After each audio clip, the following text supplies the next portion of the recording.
right, good morning, ladies and gentlemen. It's Tom Dabertin. It's Morning Call with Tom Dabertin on WJOB, 1230 AM, 104.7 FM. We'll be here until 9 a.m., and it's Thursday morning. So if you're laying in bed and you're saying, hey, wait a minute, why is Dabertin on? It's not Wednesday, is it? Or is it? No, you didn't get an extra day's sleep. It's actually Thursday. So good morning to you. We'll be here again till 9 a.m. That was kind of a neat lead-in, Classical Gas by Mason Williams. That's a good song and kind of appropriate for Northwest Indiana because sometimes it smells like gas here. And we're going to talk about gas prices. That's one of the things I want to talk about today. But let's begin with traffic and weather. And I'll start off with traffic in Northwest Indiana.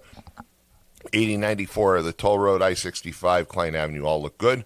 Going across the line in Illinois, the only problem area that I see right now is the Stevenson is problematic pretty much all the way in between 294 and the Ryan. And the Ryan itself is already backing up at about 47th. So shows that there's some road construction. Could be just a pothole crew, but it is backing up all the way from 47th on into the circle. So be careful this morning. And with that, let's talk with Joe Cimino, who's going to give you the weather. Okay, hello everybody. Happy to be back. So today, May 7th, we're going to have a high of 59 and a real feel of 61. There are going to be intervals of clouds and sunshine and a little bit of showers during the afternoon. Friday, it's going to be a high of 64 with a couple of showers as well, with a real feel of 65. Saturday, it'll be breezy otherwise, partially sunny, and a passing shower in the afternoon with a high of 73 and a real feel of 75. And then to round out the weekend, the rain will finally go away, and it'll be a high of 59, a real feel of 62. And it'll pretty much just be cloudy. So that's your weather. All right, there you go. 845-1100 is the number to call. It's interesting. I don't know if you heard about this, but Governor Braun has extended the holiday on the sales tax on gasoline and now the excise tax on gasoline. This means about 56 cents a gallon. So we should see a dramatic drop in prices. In addition, I know Mad Mac texted me yesterday and said, hey, take a look. The price of crude oil has dropped dramatically yesterday, and he's right about that. It dropped due to status of things in the Strait of Hormuz. So it looks like gas prices should be headed down dramatically in Northwest Indiana, but we're not seeing it. We have some of the highest gas prices in the nation. Why?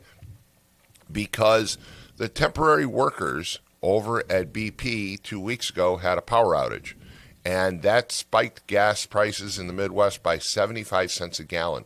So we're paying amongst the highest prices in the nation, even though we have now a sales tax and an excise tax holiday in Indiana, and we are literally in walking distance from one of the largest refineries in the world that provides gasoline and other fuels to the entire Midwest.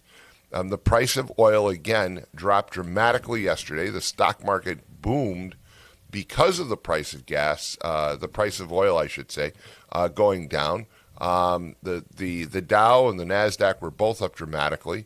And here you have, some positive developments in the Middle East. Looks like things are moving forward. Looks like Iran and the U.S. are finally coming to some sort of an agreement.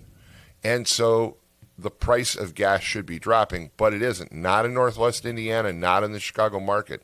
In spite of Governor Braun's efforts, and I have to give the man credit. I'm not a fan of Mike Braun, but 56 cents a gallon. We should see a dramatic drop, but I saw prices this morning, and they were in the mid $4 range. So give me a call at 845-1100 if you see low gas prices. Love to give that information out to listeners this morning. So we should see low gas prices. And the other thing I want to talk about is there was a post yesterday. I want to see if listeners, if you've had this problem. There's a post on Facebook of somebody that I'm friends with, and she mentioned that she went to renew her license plates and ended up paying $178 in tolls and fee and fines for not having a working I-Pass on Klein Avenue. And I thought, well, that's kind of interesting. That seemed to be dramatic. But at least a dozen people posted afterwards. In fact, I'd say more like 24 people posted afterwards and said that they've had the same experience. That if your transponder doesn't read on Klein Avenue, or if you don't have a transponder, you get hit with these massive fines and late fees for Klein Avenue when you go to pay for your registration. So I'd like to hear from you if you've experienced that as well. And we have some callers, so let's go right to the callers. Good morning, you're on the air. Good. Whoops, hold on. In terms of there we go. Sorry, Walt, the volume wasn't up. Go ahead. Yeah, you stole my thunder. I was going to talk about the gas situation because the Chicago media covered the fact that Governor Brown is going to continue the reduction in taxes on oil, and let's hope that things continue to evolve in the right direction in the Middle East, and we'll get back to normal. Well, you know what's interesting though is that Braun not only is suspending the sales tax, which he did last month, which is 7% or so, and basically meant that you'd see like a quarter or so reduction. But now he suspended the excise tax, so it adds up on average to about 55 to 60 cents per gallon. I'm not seeing those reductions. Have you seen it? Well, no, but that's corporate America for you. I worked in corporate America in downtown Chicago, and they're always quick to jack up those prices, very slow to bring them down. And that's just the way corporate America is. And I wish I could say it was different, but I can't, because that's just the way they operate. Well, I'll tell you what, Mon Hanley just sent me a text and said, good morning, Tom. E85 prices dropped dramatically yesterday and showed a photo from a gas pump at $2.69 a gallon. So I'd like to hear from listeners who've seen these dramatic price drops, because I agree with you, Walt. I'm not seeing it. And Shell Oil announced yesterday their quarterly profit statement, and their profits were up 20% over the same period last year. That's important to note, because they're profiting due to the high price of gasoline. But BP Oil is leading everybody. They more than doubled their profit, and I mentioned that last week. So what's going on? I mean, they tell us, we're hurting because the price of gas is hurting the cost of refining it. It's hurting the cost of transportation and processing. And then they're reporting record profits like BP, doubling their profits. I mean, Shell Oil, yep. I'll say this much. Okay, Shell Oil going up 20% bothers me, but doubling 100% increase in profits by BP, that really is troubling. So I think you're right. Bunch of greedy corporate operators. Oh, yes. Insatiable. And but in any case, glad to see Barb Regnitz from Porter County. She is a Republican standard bearer for congressman from the area. Nice lady, mature, middle-aged woman, experienced in politics in Porter County. Which, by the way, Porter County. I read both the Post-Tribune and Times every day, and so I get a chance to compare happenings in Lake County versus Porter County, and the politics in Porter County are quite a bit cleaner, much less drama, and but if you support Ms. Regnitz, Barb Regnitz, there'll be no pushing for open borders. There'll be no pushing for men in girls' sports in bathrooms and changing rooms. There'll be no medical benefits for illegals. And but the best part, I think, is that to send her to Washington to represent our area, it'd be like the headlines would be "New Day in Northwest Indiana Politics." Well, I'll tell you what. I would bet that if she gets elected, that would be the first Republican in more than 100 years to represent this area. And again, as I mentioned yesterday, Barb has indicated that she's going to come on the show. She's going to take calls. She was invited, so is Frank Mervan. Mervan put out a statement yesterday, says that he's going to continue to work across the aisle to represent Northwest Indiana. So my question to him is, if he ever comes on, is I'd like to know, when has he worked across the aisle? Because I look at votes, and his voting record doesn't show that. But maybe I'm missing something. So it'll be interesting. Again, we're 2 days after the primary, and we're 1 day closer to November. That's the way I view it. Yep. I think that having somebody with a clean record and middle American approach to government and politics, that we'd be able to attract new industry, specifically clean manufacturing. I've told this vignette many times over WJOB. When I was a business professor, I had a student who worked for NIPSCO, and one of his jobs was to escort executives from clean manufacturing operations around the area to try to get them to locate their manufacturing facility. And he indicated that these executives were always impressed with the area. They liked it. They liked the low taxes. They liked the low real estate. There were a lot of good schools. It's close to Chicago and the high culture there, but it's not in Chicago. There's Lake Michigan and the national and state parks and so forth. But in the end, they never located their plant. Why? When he asked them, why are you've been so positive about the area? Why aren't you locating your plant here? And they always said the same thing.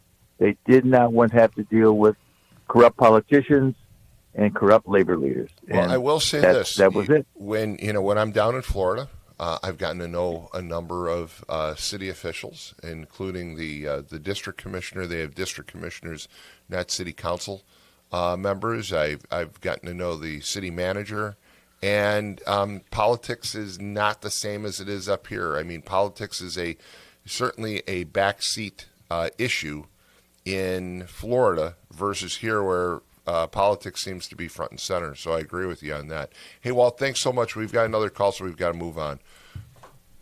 All right. Good morning. You're on the air. Nope, we lost the caller. Okay, so if you did call back. Sorry about that. 845-1100, and they called back. So here we go. Good morning. You're on the air. Good morning. Hello. Hello? Yes, go ahead. You're on the air. Yes, you're on the air. Hey, so I think was that just Walt on the line, I believe? Yes, it was. Yes. Yeah, and he was talking about having people attract new businesses, which made me think of a story I saw yesterday about Mr.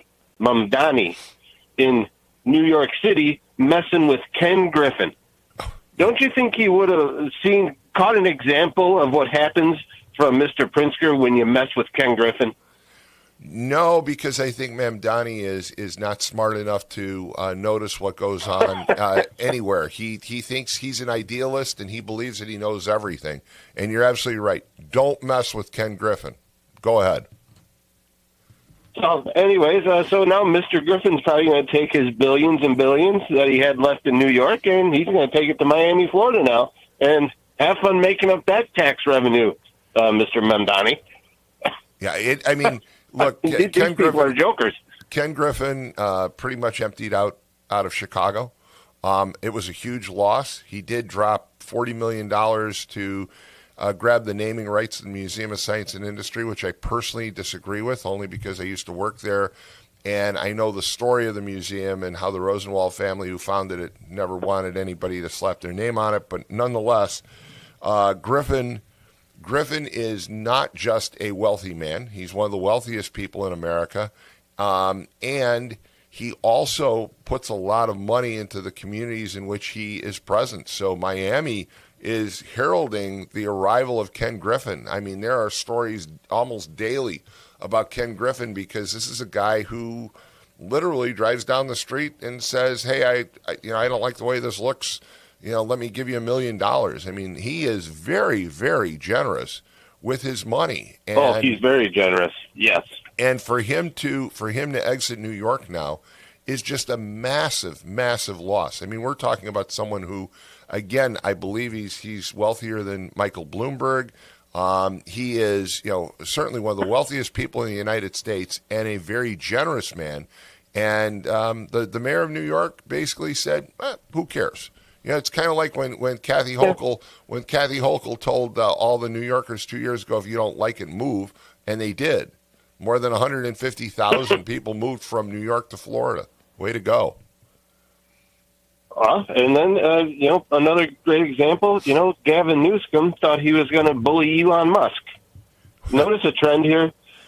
These people are just stupid. I'm sorry, but those are my comments, and I'll let you get another caller.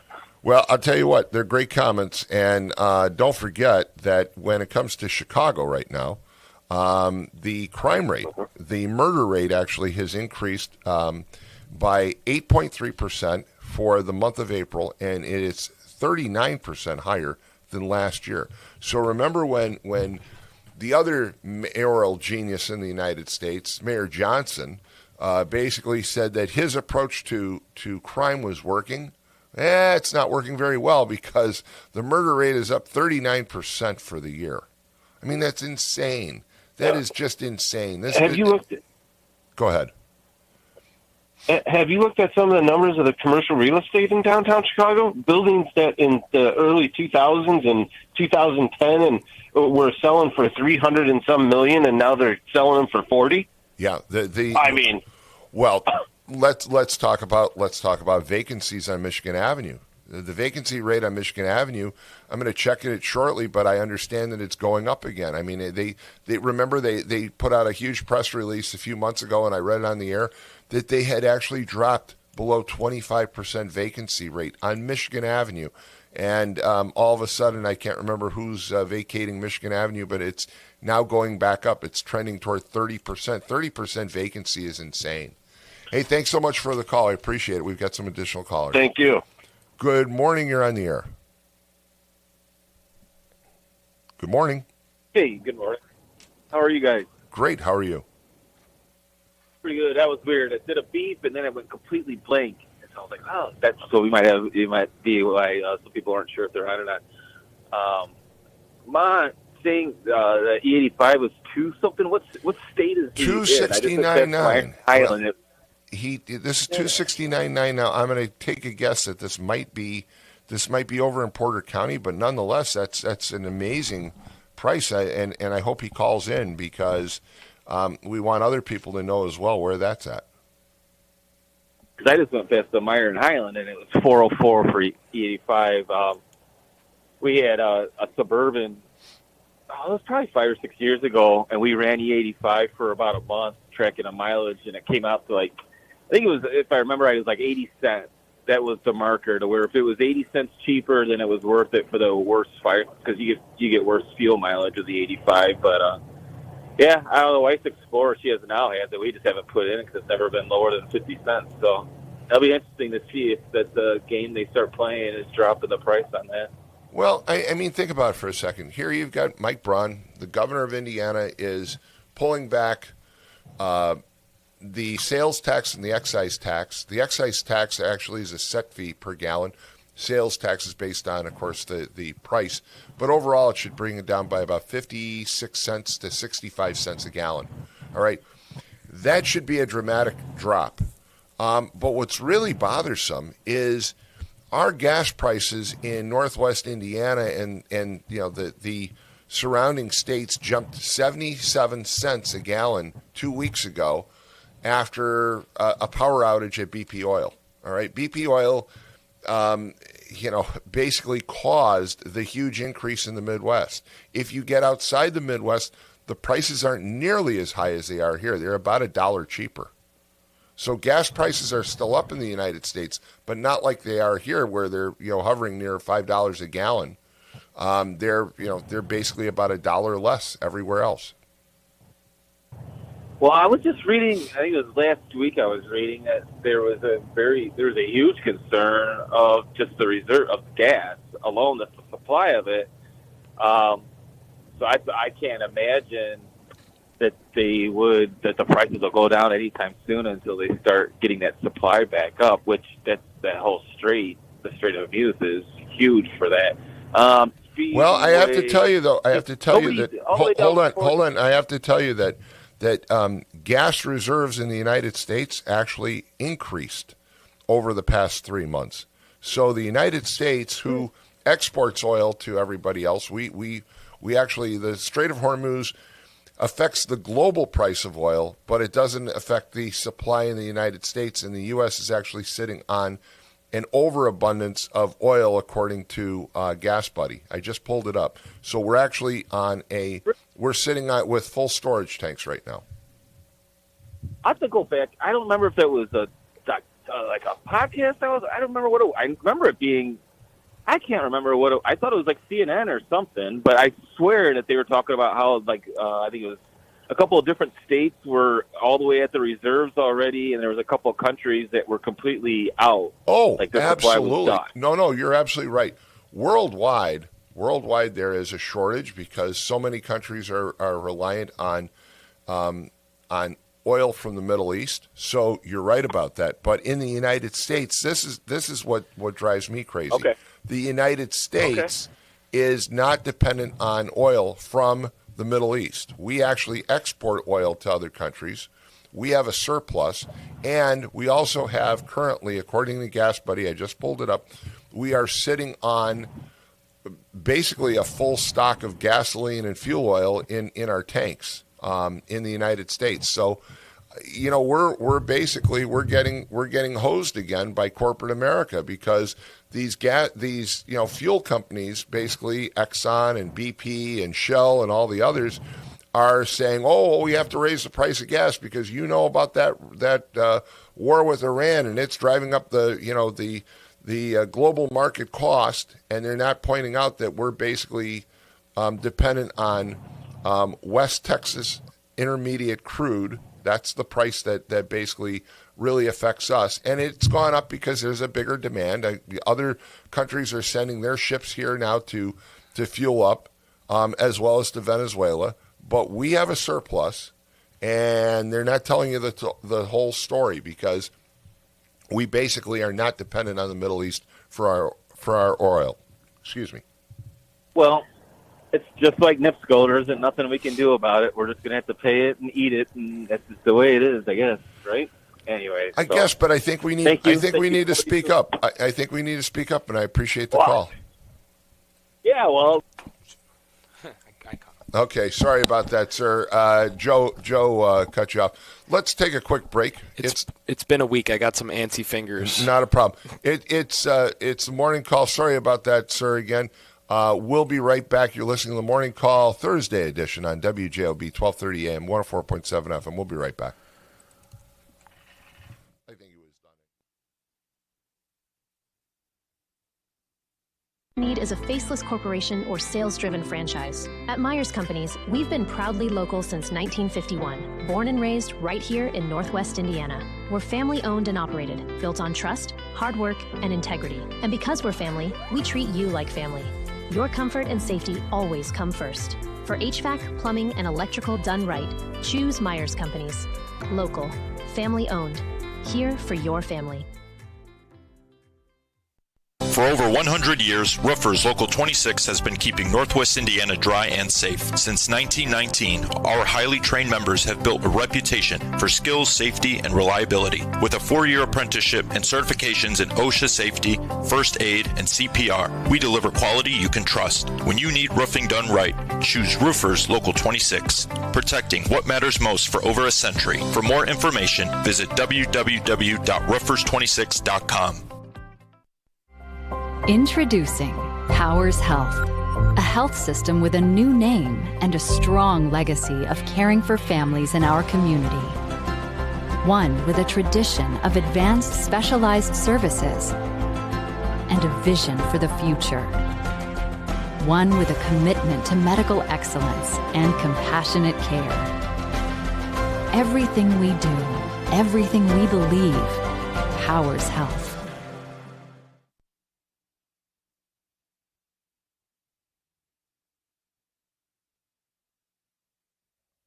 All right, we're back. And again, we've been starting to talk about gas prices in Northwest Indiana and the Chicago market. I find it egregious that oil companies are reporting record profits, especially BP Oil, doubling their profit for the last quarter, in spite of this supposed world shortage on oil. Okay, so they say it's harder to get the oil, it's more costly to transport the oil, and then they're doubling their profits on our backs. Governor Braun has, in case you didn't hear it, he's extended his holiday on sales tax on gasoline, but now has also suspended the excise tax on gasoline, which should drop gas prices by about 55 to 65 cents per gallon in the state of Indiana. And on top of that, the cost of oil prices actually dropped yesterday. It fueled a huge rally on Wall Street, and you're not seeing it at the pump in Northwest Indiana or in the southern suburbs of Chicago. So give us a call at 845-1100, and we've got some callers. So let's go right to the callers. Good morning. You're on the air. What's up, old man? Hey, the guy that texted me yesterday morning and said, hey, did you see that the price of oil has dropped about, I think at the time it dropped about $13. I think it ended yesterday about $10 down. So, yeah, a little less than that. What say you about what's going on with the price of oil? I mean, these oil companies are really, really taking advantage of us. Just look up on the annual report. Get to the spreadsheet part where it says return on investment. You know, you put up $5 trillion, you got to need billions back to get 0.1%. But I don't want to fight with you about that. Oh, by the way, the $2.59 for a month, that's per liter. No, it's actually not per liter, but Mont just sent me the text. That's for E85 right. down No. We said E85. Way. We said E85. Oh yeah, that stuff is. Yeah, so if you're baking a cake at home and it calls for a quarter cup of oil and you don't have any, you can use that also as a substitute. I wouldn't put that stuff in. I think Jed uses it in that Subaru he's got that's caught on fire a few times, that broke down in the parking lot. I think, you know what I think happened? I think over at the old studio that's owned by Purdue Cal, they've turned his Subaru into a planter out there because Jed never got it towed. That's about as far. E85 is the dumbest crap. You're putting corn oil in an engine. I mean, I've got probably 15 pieces of gas-powered equipment for the biz. Not a one of them. They all have a warning when you buy the stuff brand new. Do not put E85. You immediately void the warranty. You are stupid and you will be an imbecile. Premium only in small engines. E85, I don't care what your manufacturer. Oh, well, you're a flex car. Yeah, flex that engine. Take that thing apart. It's going to look greasier than a freaking pan at a taco shop, bro. Well, I agree. I can't use E85 in either of my vehicles. So, I agree with you. It's limited on its use, but I think the point is that when you get farther away from BP oil in Whiting, the price goes down regardless, whether it's E85 or any other gas. I mean, when I drive out to Maryville, for example, or Crown Point or Porter County, I always try and fuel up out there because the price is so much cheaper out there. The argument, of course, is, well, we're responding to demand. There's a bigger demand near the state line because the people from Illinois come across the line, and so it drives up the cost because of increased demand. That's a bunch of HS. That's I don't know how they've gotten away for it so far. Because you get down to Indy, I've got a daughter down there, so I got to shoot down there like 4 times in the next couple of weeks here. But it's always cheaper down there. Oh, absolutely. My daughter lives right down there as well, and it is cheaper in Indianapolis. You're absolutely right. Even though they're getting their gasoline from where? Oh yeah, from Northwest Indiana. Yeah, most of it from here, from what I've been told. But I mean, some of this pricing anomaly stuff. Every industry does this. I mean, look what's going on with the World Cup now coming to the United States and everything. You used to be able to take the train from D.C. to Washington or to New York, and I think it was maybe like $20-25. I only did it a few times. They've changed the rate on that trip to $150. $150 for something that was like $29.95. And then the hotels, of course, jacked up the prices for the time when they've got the what's it called coming with the World Cup coming. So it's not. But the oil industry is something that everybody's got to use. You don't have to go to the World Cup. Right. You don't need to get a hotel. I kind of get that. Right, and that's the argument. Yeah, I don't like getting hit by it either. But the last thing I want is the government getting involved in anything. I mean, no chance. Well, again, it'll be interesting over the next few days because Governor Braun not only now suspended the sales tax, but he suspended the excise tax. The excise tax is actually a bigger tax on gasoline in the state of Indiana. And by the way, you and I have talked about this before too, Mad Mac. People have the idea that taxes are lower in Indiana. Not when it comes to gasoline. When it comes to gasoline, we have the fifth highest rate of taxes in the United States. Number 4 is Illinois. Number 5 is Indiana. So we're right up there. We're in the top 5. But at least we're not the guys running a deficit like Illinois or California or Boston, Massachusetts or whatever. So at least we're doing something right. We're doing something right, but again, the idea that you're coming to Indiana and you're going to get cheaper gas prices, it's not true because in Indiana we have the 5th highest gas prices in the nation. It's amazing. I'd mentioned before. Well, it did used to be. They don't have all those gas stations built on the Indiana state line there because, they're idiots. There used to be a great big differential. There was. I think that was because Illinois had their taxes way up there so far. But, those days are, it's changed now. Well, it was the same. The same was true, of course, back in the day with the price of cigarettes. When they were making money off of cigarettes, they used to have all the cigarette stands along the state line. Yeah. Yeah, now you can order that on Amazon and get get all your cancer delivered right to your doorstep.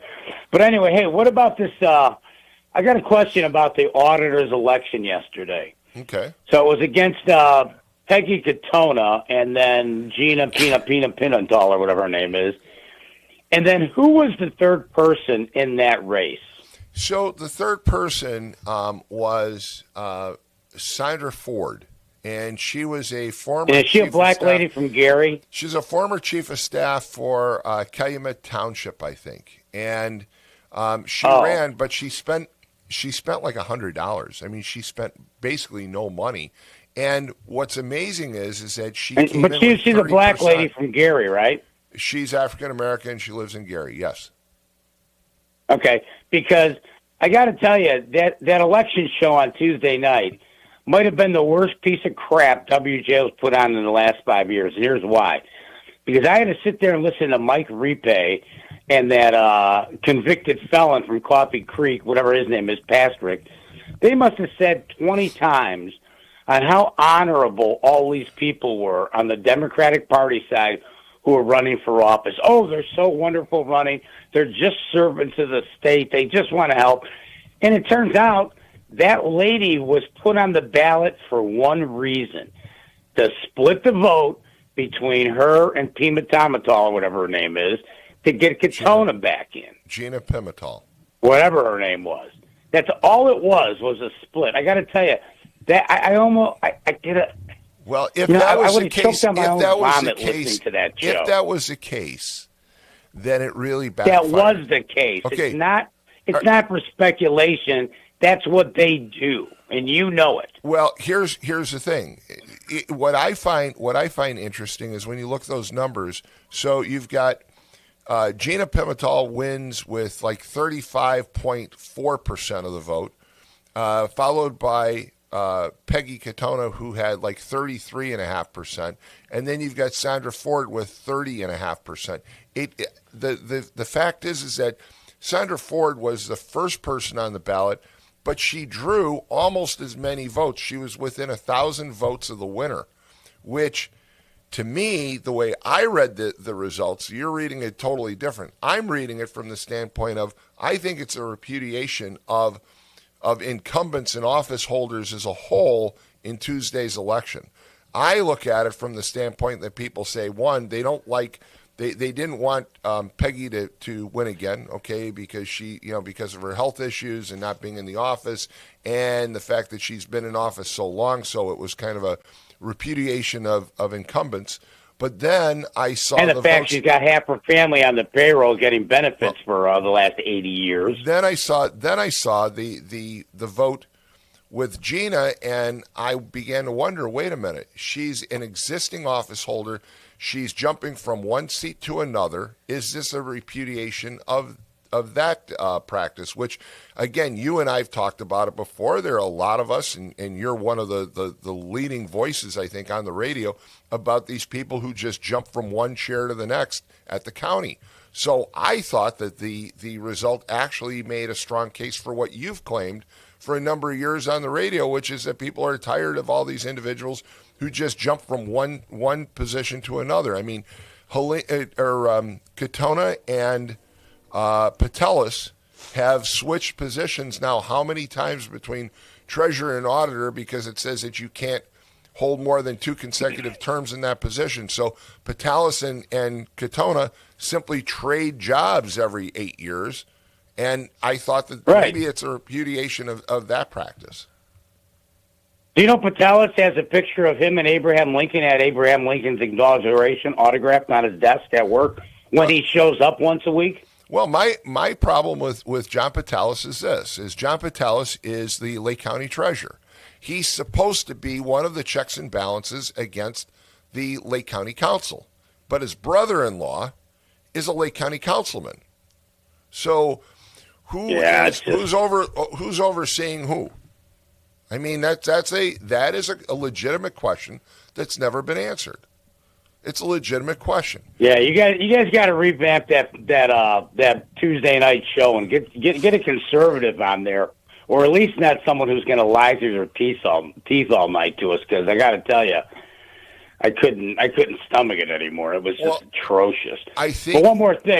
Wait a minute. I want to address that. I think that one of the things that's going on in politics, including Northwest Indiana, is people are basically becoming more and more independent. And so the focus on, the party operations, as I said yesterday, I'm sorry, but the idea of the Democratic Party or the Republican Party as a guide for your voting determinations, I think is waning dramatically, and I think it's kind of like the dinosaurs. I mean, you might have wanted to see them, but they're not here anymore. And I think most people are walking away from party politics and they're moving more toward independent politics.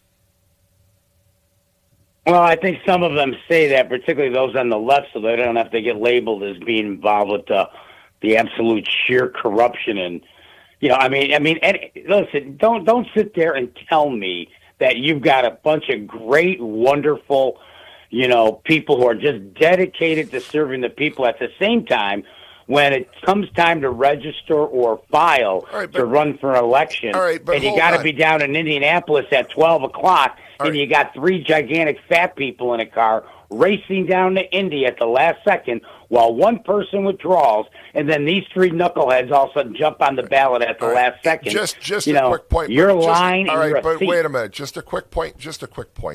I mean, do you really expect the chairman of the Democratic Party, Mike Repay, to get on the radio and say these are dishonorable people? I mean, the fact that he says they're all honorable people, I mean, that's his job. He gets elected as Democratic chairman.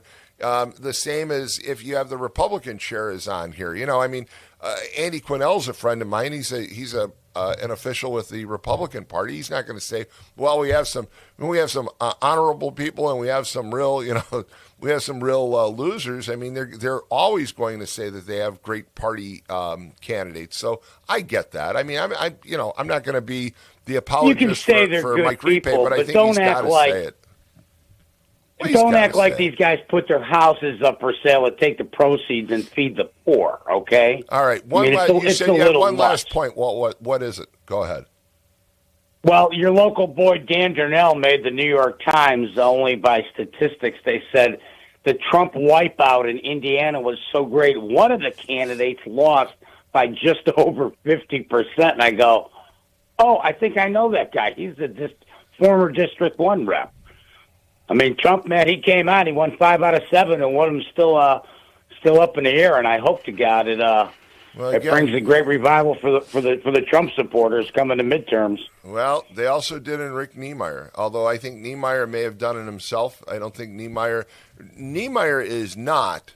And I just want to say again, he is not Randy Niemeyer. Okay, he's related, but that's where the comparison ends.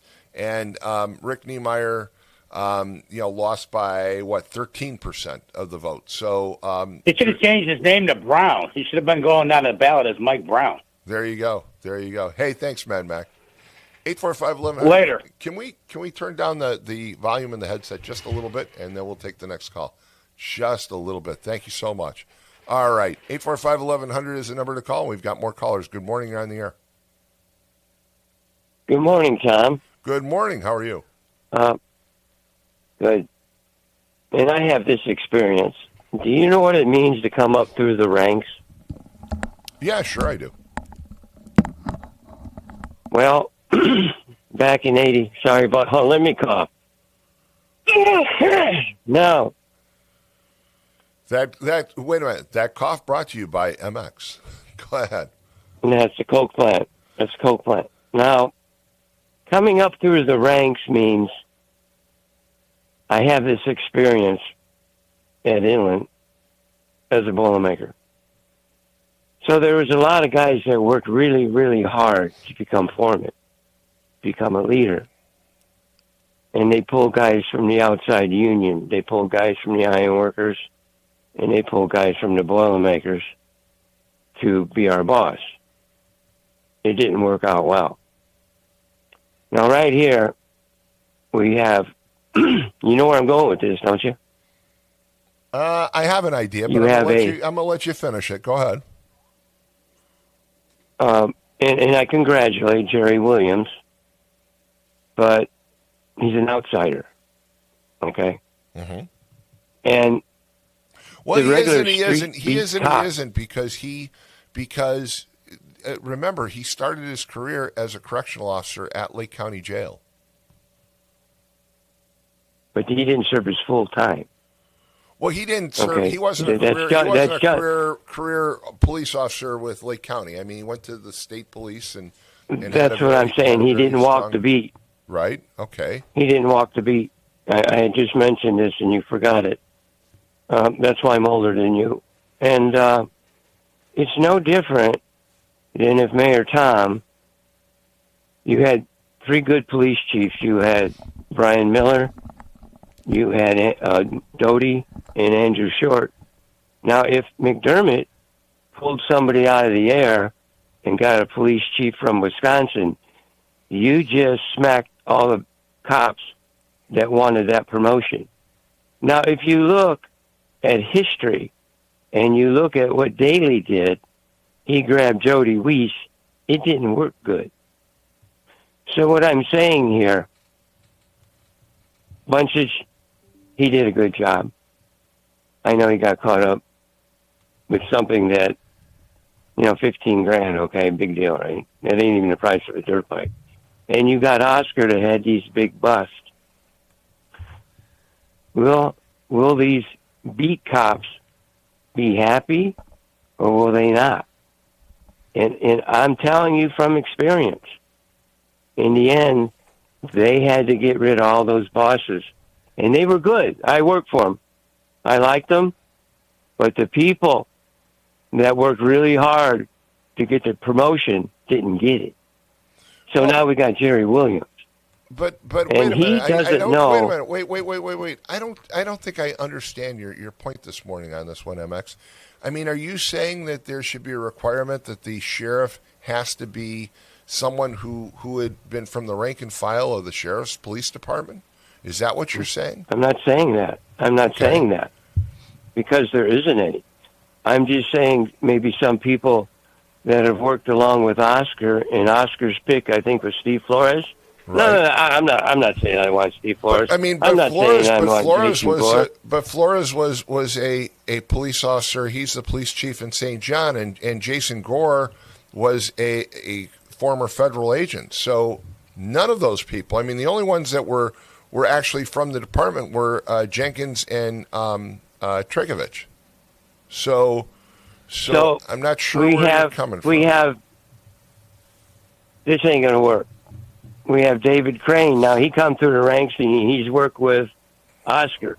Mm-hmm. I just know how when the feeling in '86 when these guys come from the outside, and they were good too, believe me, very good work bosses, hard workers on the outside, and then they got their books pulled. Okay, I know for a fact they got their books pulled when they couldn't go back into the trade. Some of them, but I just see a few people taking it kind of offensive that you know what, maybe somebody that he's kind of like an outsider, and will people work for him? I think he's a great guy, to be honest. And I thought the guys that I worked for were great guys from the outside. It didn't work out. So I'm not saying there has to be any requirements once you're a police officer, but would you like if they pulled somebody like Mayor Daley did, Jody Weiss? I think I would want to vote for somebody in the ranks like David Crane, and I'm not putting Jerry Williams down. He ran a clean campaign. But when I want a carpenter, I want a carpenter. I don't want a pipe fitter. I think you're missing the point of the voters. I think the voters basically, in part of the appeal of Williams was the fact that he is from the outside, and I think when it comes to Lake County, sometimes voters say, enough, we want someone from the outside. So I think Williams basically, part of the allure, part of the attraction to him was the fact that he is from the outside, and I get your point. And it don't work. It sometimes doesn't. It However, don't work. Our boss. Okay, go ahead. In corporate America, the idea of working up the ranks is largely gone away. I mean, what you were used to and what I was used to back when we started work is different than today's workplace. The idea that people are lifers with the same organization really has gone by the wayside. People sometimes bring up the fact that I know a lot of folks in the Chicago news media, and I look at some of my friends who are reporters who've moved around from WGN to CBS2 to Fox Chicago, and even management have moved around. Jennifer Lyons is the president of CBS News Midwest. I happen to know her, but she started out at WGN. So if it's the news media, if it's corporate America, people don't work up through the ranks anymore. Jamie Dimon, who's head of J.P. Morgan Chase, started out at First Chicago, so he's moved. They've all moved around. I don't agree with that anymore. This is where I'm going to prove you wrong. This isn't corporate America in the mill. Okay, it isn't. But this isn't police departments. But as a Lake County cop, well, we'll see. You've got to work 30 years for a pension. This isn't corporate America. You're confusing the two.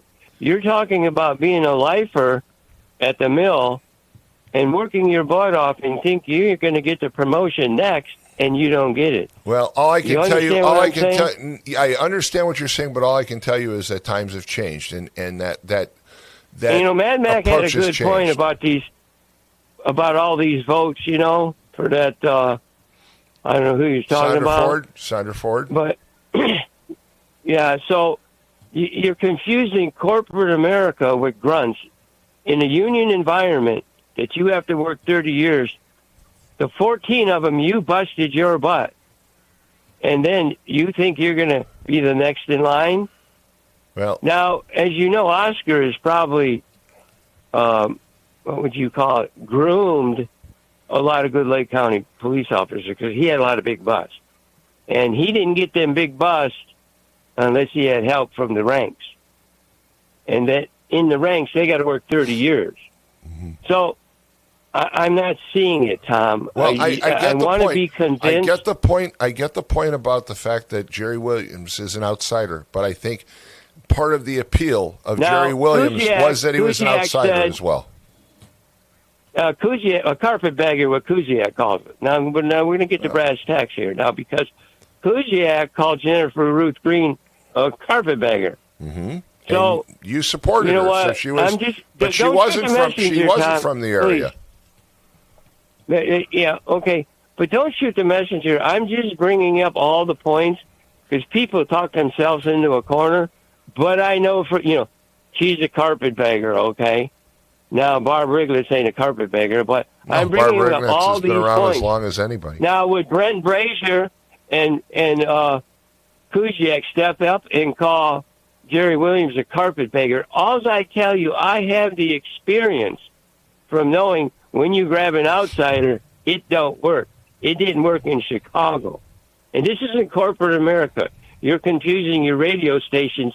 You know what it's like to be locked in for 30 years? You got to get along. You've got to get along I understand with it, your fellow worker. MX. I love you. I love you, Tom. I'm going to let you go. I love you. I'm just putting out points there. But I've been around an awful lot of police departments. I've never been a police officer, but I have negotiated an awful lot of police contracts. And I think that the voters, when it comes to the Lake County Sheriff, took a different approach. And I understand your concerns about the rank and file, but I think it might be different when it comes to the sheriff's department. But we'll leave it I at wouldn't that want one. Mayor Tom getting a police chief from California. All okay, right. I love you, man. All right. I'm just don't hurt the messenger. Bye. No, I get it. Take care. 845-1100. We're going to take a quick break. Let's take a quick break. MX kind of went round and round on that one, and I get the point about the idea of rank and file and the importance of rank and file in some organizations, but I think that importance is waning. It's not like it used to be. A lot of police officers move departments nowadays, especially when they're younger in their first 10 or 15 years, they move around. And I think the voters spoke very clearly the other day that they wanted an outsider, and I think that was the appeal of Williams, and I think that was frankly the appeal of Gore. And Flores. Flores was also not a lifetime police officer with Lake County Sheriff's Police. But we'll be right back. 845-1100 is the number to call.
sorry about that, folks. We're back on. We're going to go right to the phone calls. And sorry about making you wait.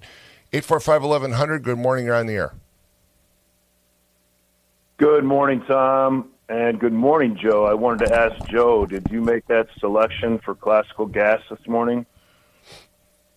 No, he doesn't know what you're talking about, Mont. That was actually a bleed over from a prior broadcast. But it was kind of an appropriate. It was an appropriate call, appropriate lead-in, I thought. So kind of good song. Yeah, I was very impressed if it was going to be Joe, but now everything is understood. Yeah, no, I mean it was Joe, but it wasn't. I don't think Joe knew that he was playing classical gas. Great song. Yeah, it was. It was a good song.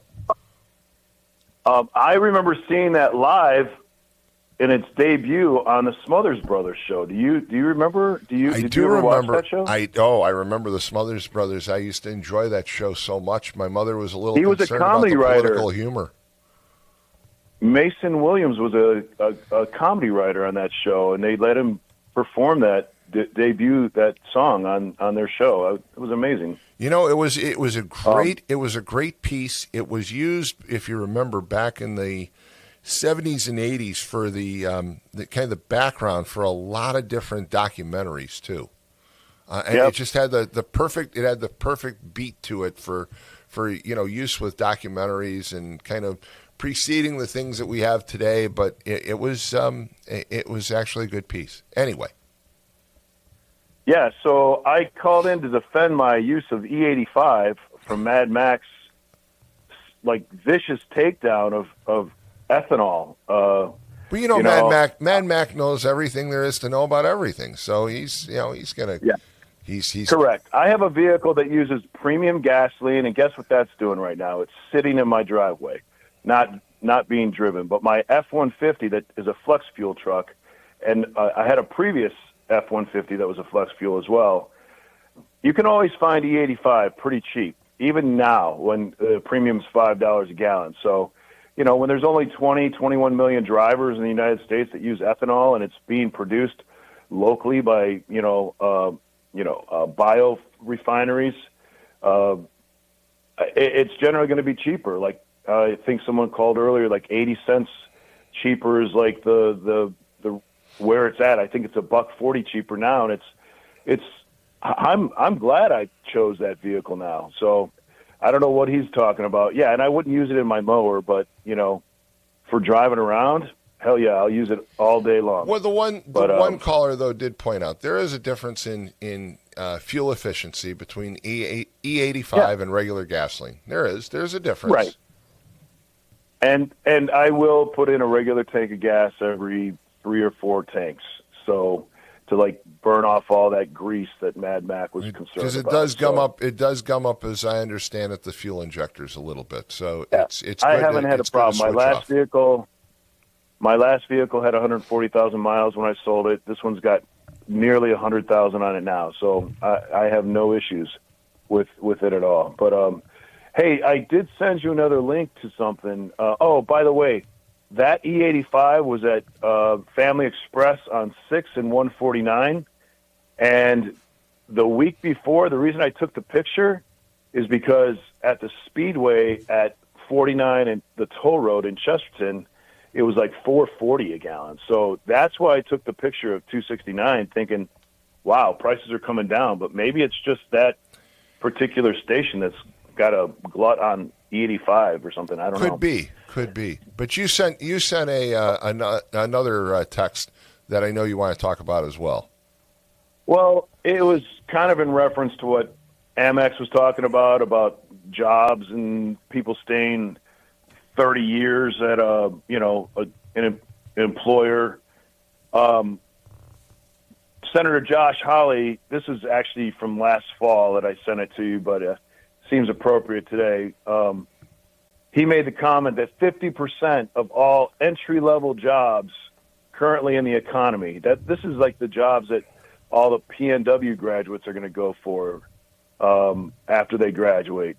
Well, they're going to be automated out of existence. So well, AI hold on a is second. eliminate Hold on a 50%. second, because I don't think it's just AI though, and I'm going to ask Joe to join in on the conversation a second. Hey, Joe, join in. Joe's a relatively young guy, recent graduate. You're looking for opportunities. Do you see yourself working at the same place for the next 30 years? I guess it depends on what the job would be coming out of it. Like, if I don't plan on being here for another 30 years. Okay. But let's say would you want to stay at the same employer for the next 30 years? I mean, that's generally not something that your generation's embraced. It's something that older generations embrace, and that's my point, right? I mean, you don't say, okay, I'm going to go work for here. You want to be in broadcasting. I'm going to go work for CBS, and I'm never going to leave CBS. You view it from the standpoint, I'm going to work at CBS, and then maybe there's an opportunity at ESPN or ABC or WGN. You'll probably move around in your career. I mean, you're not expecting to go to one place for the rest of your life, are you? No, I guess a little bit, I guess. So we talked off air about how I had the ESPN interview yesterday, and I just got back from that.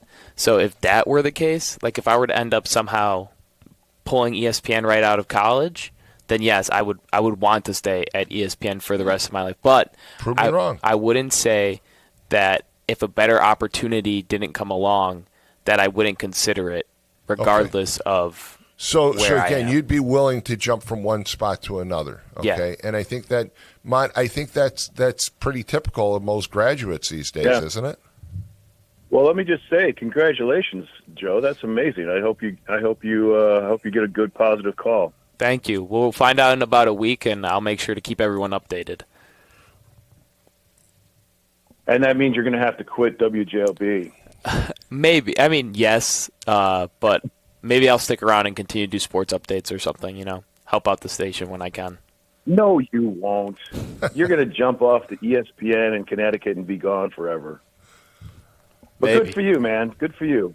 My point is, Tom, is that not everyone is a Joe Cimino, okay, and Adriana. I mean, those students who've taken the time to get an internship, that makes a critical difference. There are so many kids going through college right now. They're just going for their marketing degree or their communications degree, and they don't do anything beyond what the course requires. And some of them don't even do what the course requires. But they get that degree thinking they're going to go out and get a job, and they're not going to. I had lunch this week with somebody who graduated with a marketing degree from the university maybe 3 years ago, and he says that everyone that he graduated with still hasn't found any kind of employment, permanent 9-to-5 employment. And I'm just concerned that so many of these students and the parents who put them through college, or these students who get in debt, are buying these basically worthless degrees. I'm sorry, I hate to offend anybody, but I think we really need to take a look at this right now. I mean, it's not getting an ROI. Well, we used to when you and I were young. I agree with you there, and I think that's something that Mad Mac, not Mad Mac, MX. Oh boy, am I going to pay for it this time from both of them? But I think it's something that MX has pointed out before, which is that there are a lot of people who have gone to college to get degrees, and they really don't have a career plan. And MX has called before and said, hey, if you go to the mill, if you go to the refineries, if you go to some of these companies, they'll train you. There's opportunity for advancement, and they need to stay. You need to stay within those operations to move up. And I agree with him in that case. I think there are some great there are great careers that don't require a college education. They require training. They require apprenticeships. But they don't necessarily require a college degree. And I think we've oversold in the United States. I think we've oversold college degrees to a certain extent. Mm-hmm. And there are a lot of phony college degrees out there. I mean, I've seen so many people, for example, look, I have an MBA, but I've seen so many people who have I've interviewed over the years who say, "Oh, I have an MBA," and then you look at where the MBA is from, and it's from some online operation that basically isn't accredited, and it's worthless. And there are a lot of worthless degrees that have been sold out there as well. I couldn't agree more with you. So, anyway, that's my 2 cents today, Tom. I hope you have a great day, and glad to see you on a second day of the week. It's kind of refreshing from what the other offerings are. Well, great to be here. Thanks so much. Thank you. 845-1100 is the number to call. We've got another caller, so let's go to that caller. Good morning. You're on the air. Hey, Tom. How are you? Doing great. Doing great. Hello? And Joe, doing great. I can hear you. Go ahead. And Joe, my son's at the door. Okay, go ahead. So there's two things I first want to piggyback eventually off that topic about the college degrees, but kind of the main thing I wanted to bring up first was, what about like Mayor McDermott does a great job at Hammond, with the water, kind of branching off the water now to different cities, stuff like that. But it seems like ever since that 2020 election versus Mervan, things went wrong. I don't know if it's from when, he had you'll probably know a little better than me, the looters or whatever it was during the protests, on Holman Avenue or Calumet Avenue back in 2020 when he pepper gassed them and he had that photo.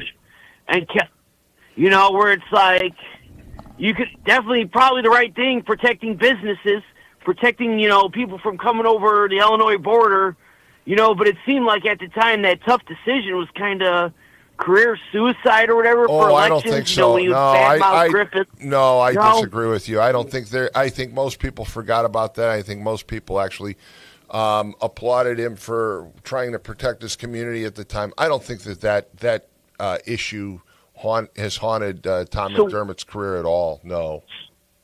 So what do you think is kind of holding him back a little bit? Because it's, like I said, he's done a great job in Hammond. I agree with you. That was the right thing to do.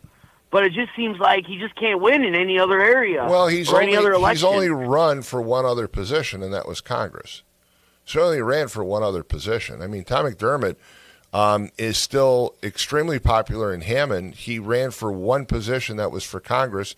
He lost to Frank Mervan. That's the only position that he's run for. So, I take that back. He ran for U.S. Senate as well, okay? And U.S. That's Senate, what I was just about to say. U.S. Senate in That's Indiana harder. is extremely hard. Indiana is truly a red state, and running as a Correct. Democrat in the state of Indiana is basically almost an impossibility. I think McDermott looked at things and said, "Well, there's a chance here. There's some opportunity," and he tried to run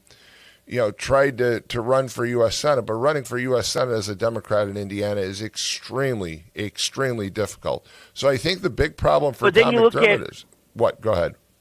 Yeah, and then you look at it with him and with Jason Gore, and it just seems like just across the region, it's just not very well received.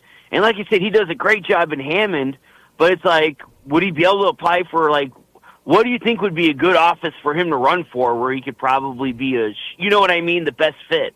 Well, look, you can't run here. The problem that Tom's got, and I'm not here to psychoanalyze Tom McDermott, but I think that politically the problem is that you can't really run for another position in Lake County, all right, because being mayor is a great position, especially if you're mayor of the largest city. So why would you leave that?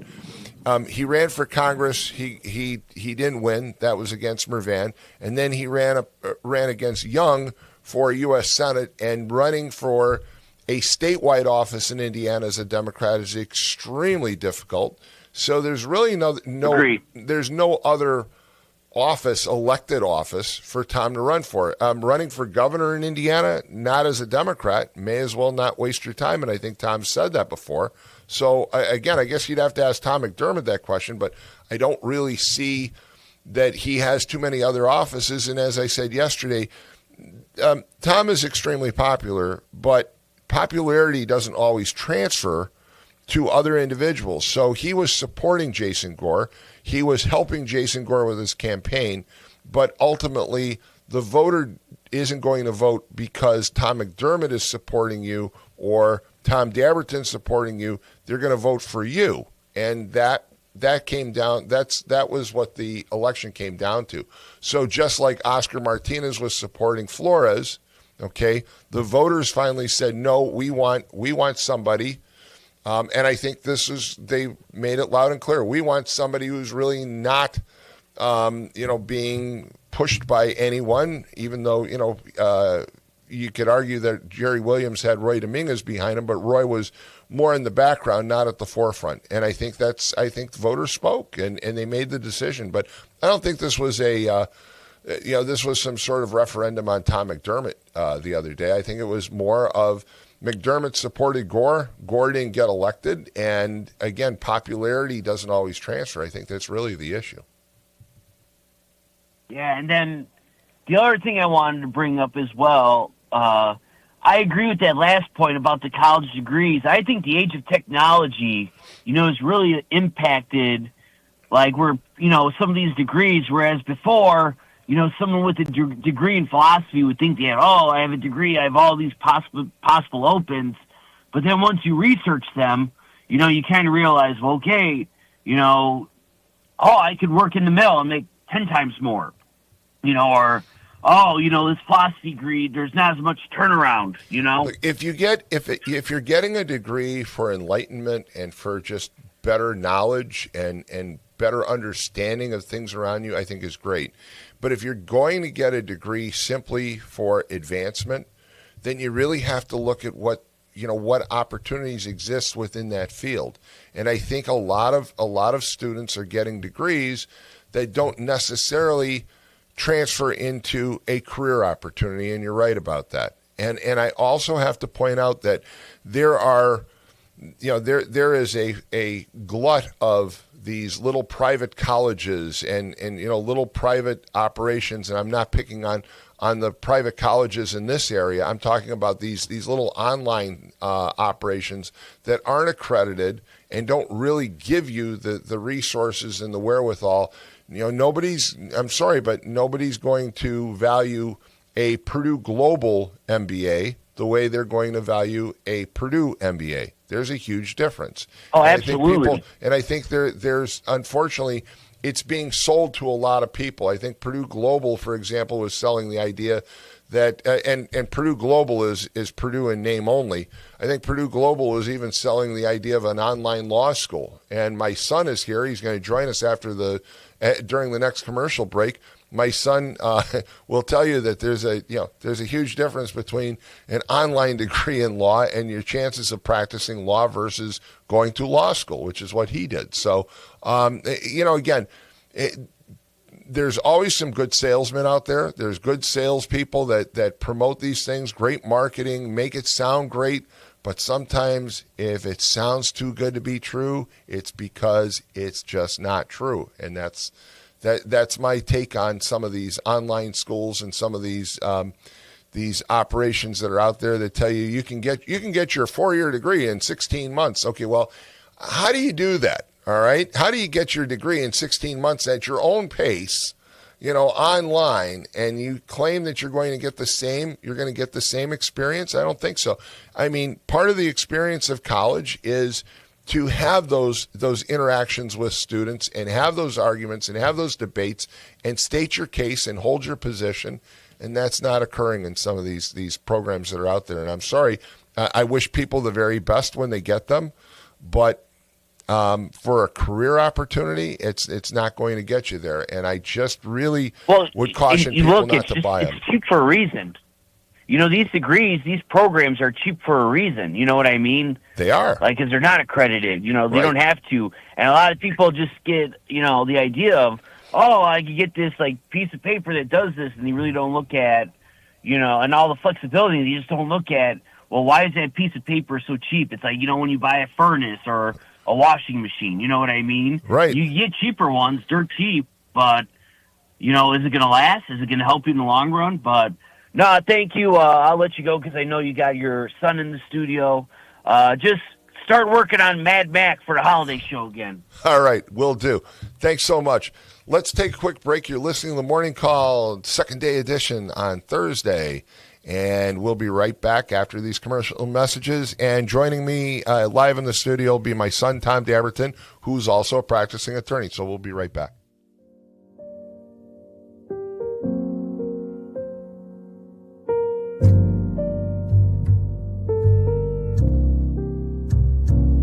Ogren Insurance, Hammond's oldest family-owned independent insurance agency, now in its third generation providing clients in the Chicago area with products from quality insurance companies to handle your every need. Regardless of driving history, Ogren Insurance can find the right coverage for you at competitive prices. To learn more about the insurance solutions and services we offer throughout Indiana, Illinois, and Michigan, call 219-933-0076 or visit our website, ogreninsurance.com. We're located at 6929 Homan Avenue in Hammond, Indiana. Do business locally with someone you know and trust.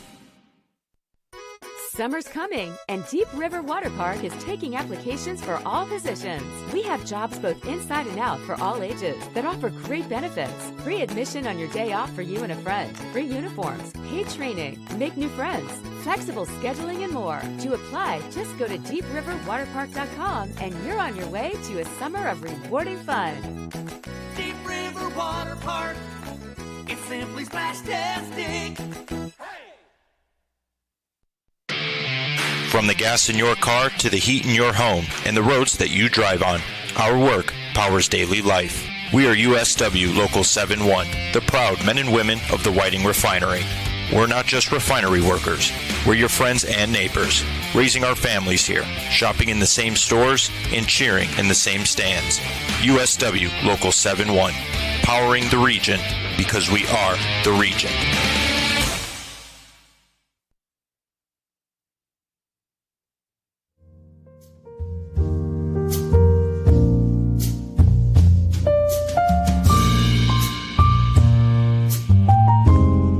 All right, we're back, and joining me is my son, Tom Dabertin, who is an attorney. Good morning. Good morning.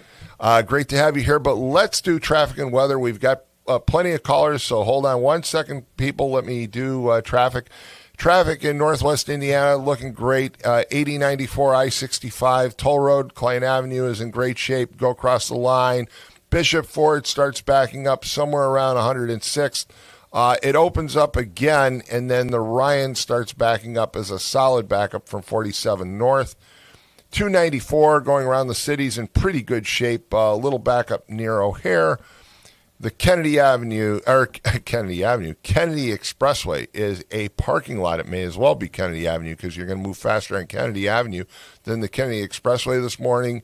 And the Stevenson and the Eisenhower aren't doing much better. So good luck if you're headed downtown from those directions. Probably the best bet, as I've said many times before, take Lakeshore Drive. Lakeshore Drive looks pretty decent this morning until you get right to downtown, probably your safest bet.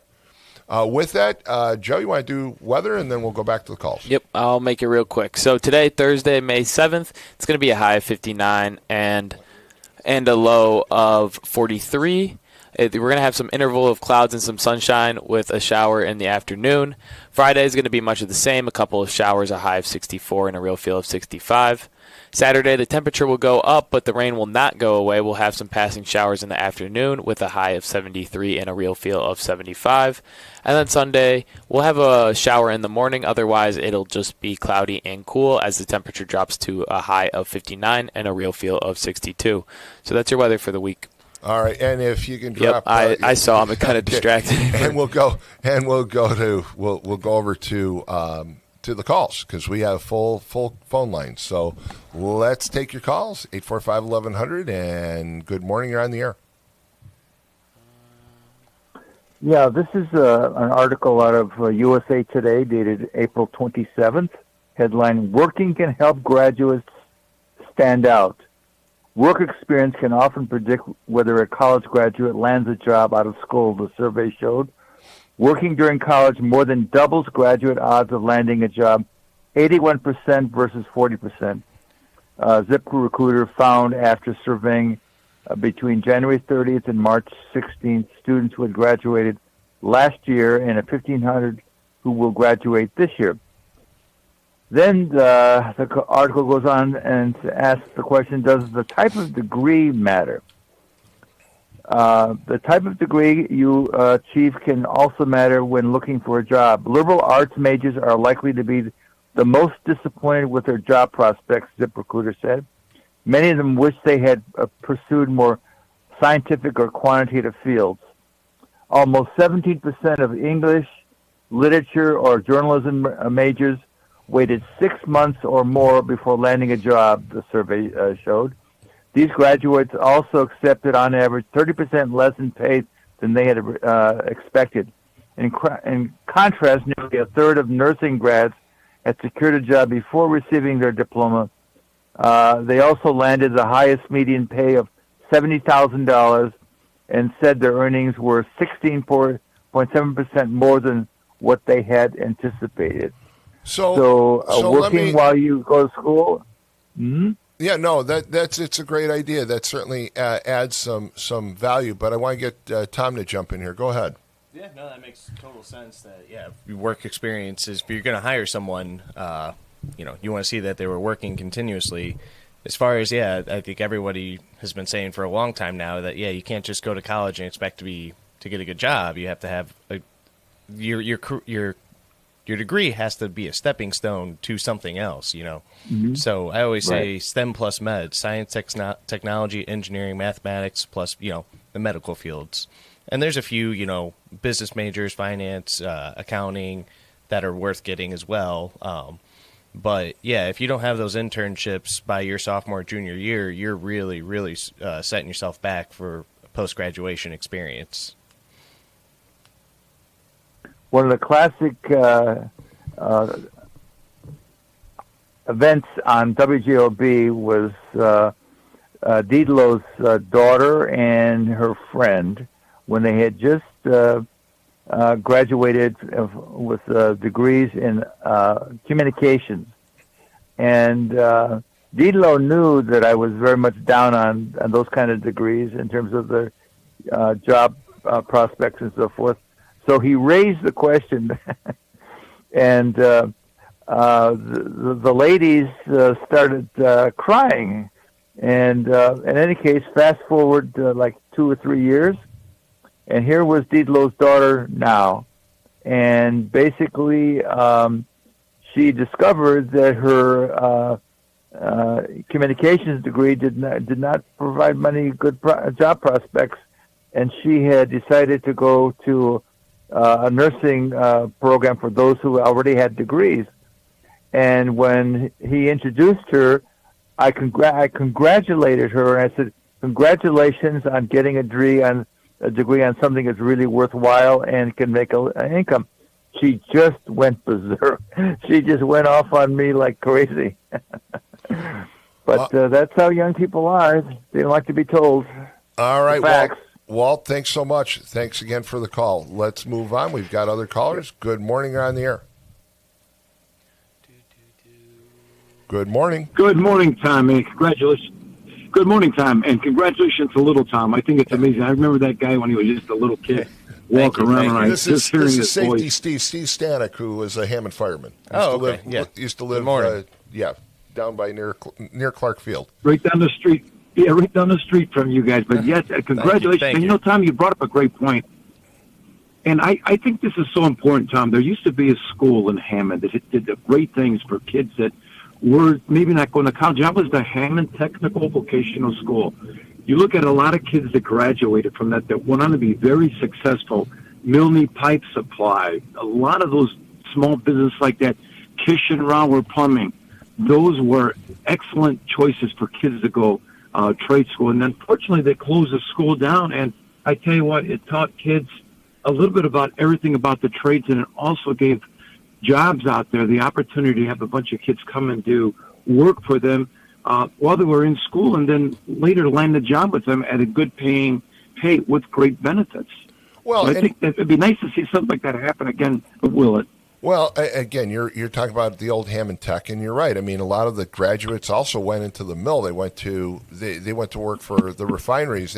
They had career opportunities, and even today, there are plenty of people that you're friends with who didn't who didn't go to college. They went, though, to technical training, technical school, and they've got some great positions. No, going into the trades out of high school is a great opportunity. I mean, you don't come out saddled with debt. You can get a good job making benefit with great benefits. So, yeah, the idea that college is the only way to be successful is definitely not true at all. But that's I'm not entirely aware. What kind of vocational schools or technical trade schools there are right out of high school like that.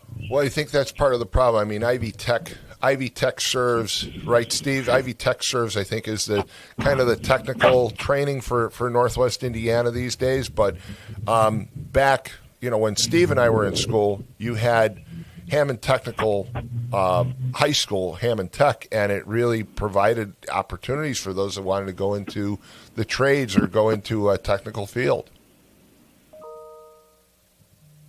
And little Tom, let me ask you this, little Tom. Where are you going to practice law? Are you going to stay in Hammond and like your uncle, or what? What are your future plans? Yeah, right now I'm working with my Uncle David in downtown Hammond, Dabertin Law. That's right now. I'm just kind of, just passed the bar last October, so first year out, still learning the ropes, and, that's the plan for the foreseeable future. How about this, Tom? Any little Tom again? Is this, how about political? You think you might get in the political field? I have no ambition right now. Okay. So. I've always said focus on learning law first, and then we'll see what happens later on. I've always said Tom is far smarter than his dad. Well, you know what? And that's what we hope for, Tom. But I tell you what, and again, Tom, I got to congratulate you on your great show. You have one of the better shows that understands both sides of the aisle. You give good perspectives on both sides, and I really do appreciate that. And you allowing the people on the Free Talk Radio to express their opinions, no matter where they're from or what they may be. And you do a great job. And I love the show. Young Tom, I wish you the very best. Your father's great. You got some big shoes to fill, but I know you'll do a great job. Thank you. Appreciate that. Thanks, Steve. 845-1100, and we've got more callers. Good morning. You're on the air. Well, good morning, Tom, and also Lou Tom, I understand. Good morning. How are you, Ron? How you doing? I'm doing fine. Good. You got your son in there, and the law, Dabertin and Dabertin law firm. Is that correct? Just Dabertin right now. Hopefully we're adding a second name. Well, you're coming on, and your father sure proud of you, and I think the community will serve well, and you decide to go into politics and whatever. But let me just share with you this outcome of this sheriff race. I pretty much called all those races before it was done. I even predicted that Sandra Ford, she approached me. I said, "You don't have enough money," and if she'd have had enough money, and you might agree with me, Tom, if she'd have had enough money, that may have come out, because people were saying that Gina had an office already, so why would she run for another office? Exactly. Exactly. I think there was a repudiation by the voter of people jumping from one office to another. I mean, look, Sandra Ford, you brought this up yesterday. You said, I think you were the one that said she spent like less than $100. I mean, she didn't spend any money. Absolutely. And I'm not saying, I think Gina is a very smart person. I think she's, but I think that was a thing that they didn't want Peggy Katona at all. So Gina had a little money, and Ford didn't. Okay. No, so I agree. What I'm saying now let's go a little bit further. It's in the outside, I guess.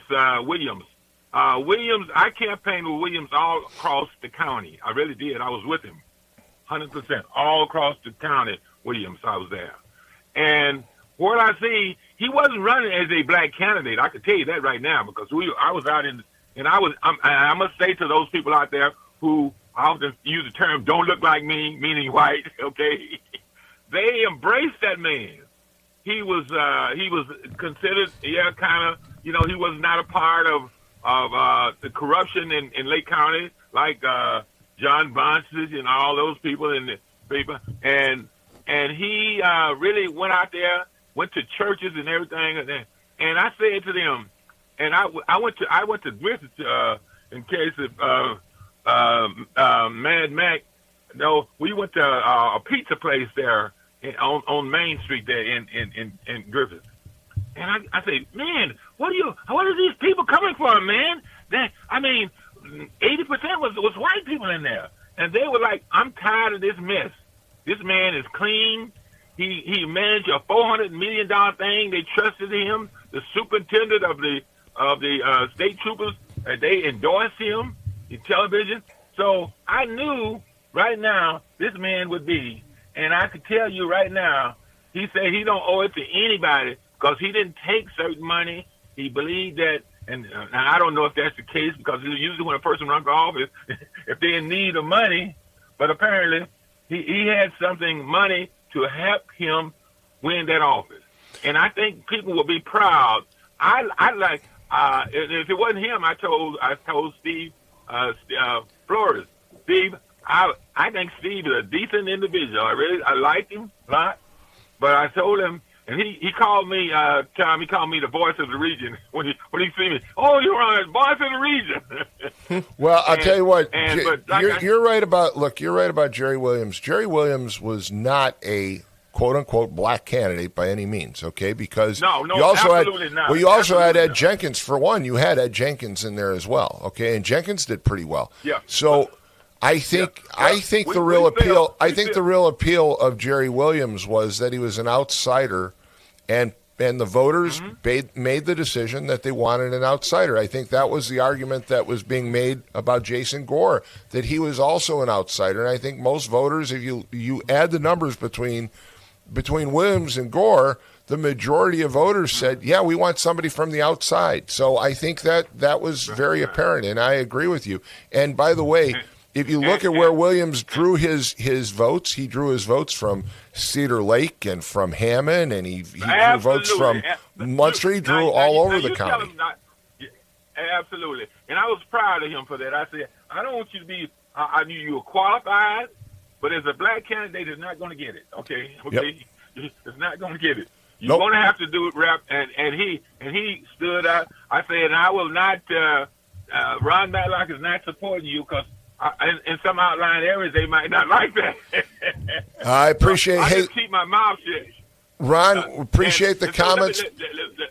Yeah. Appreciate the comments. Well, we got some more callers. We got some more callers. Okay. Okay. All right. All right. Thanks. All right. We'll move on to the next call, and then we'll take another break. Good morning. You're on the air.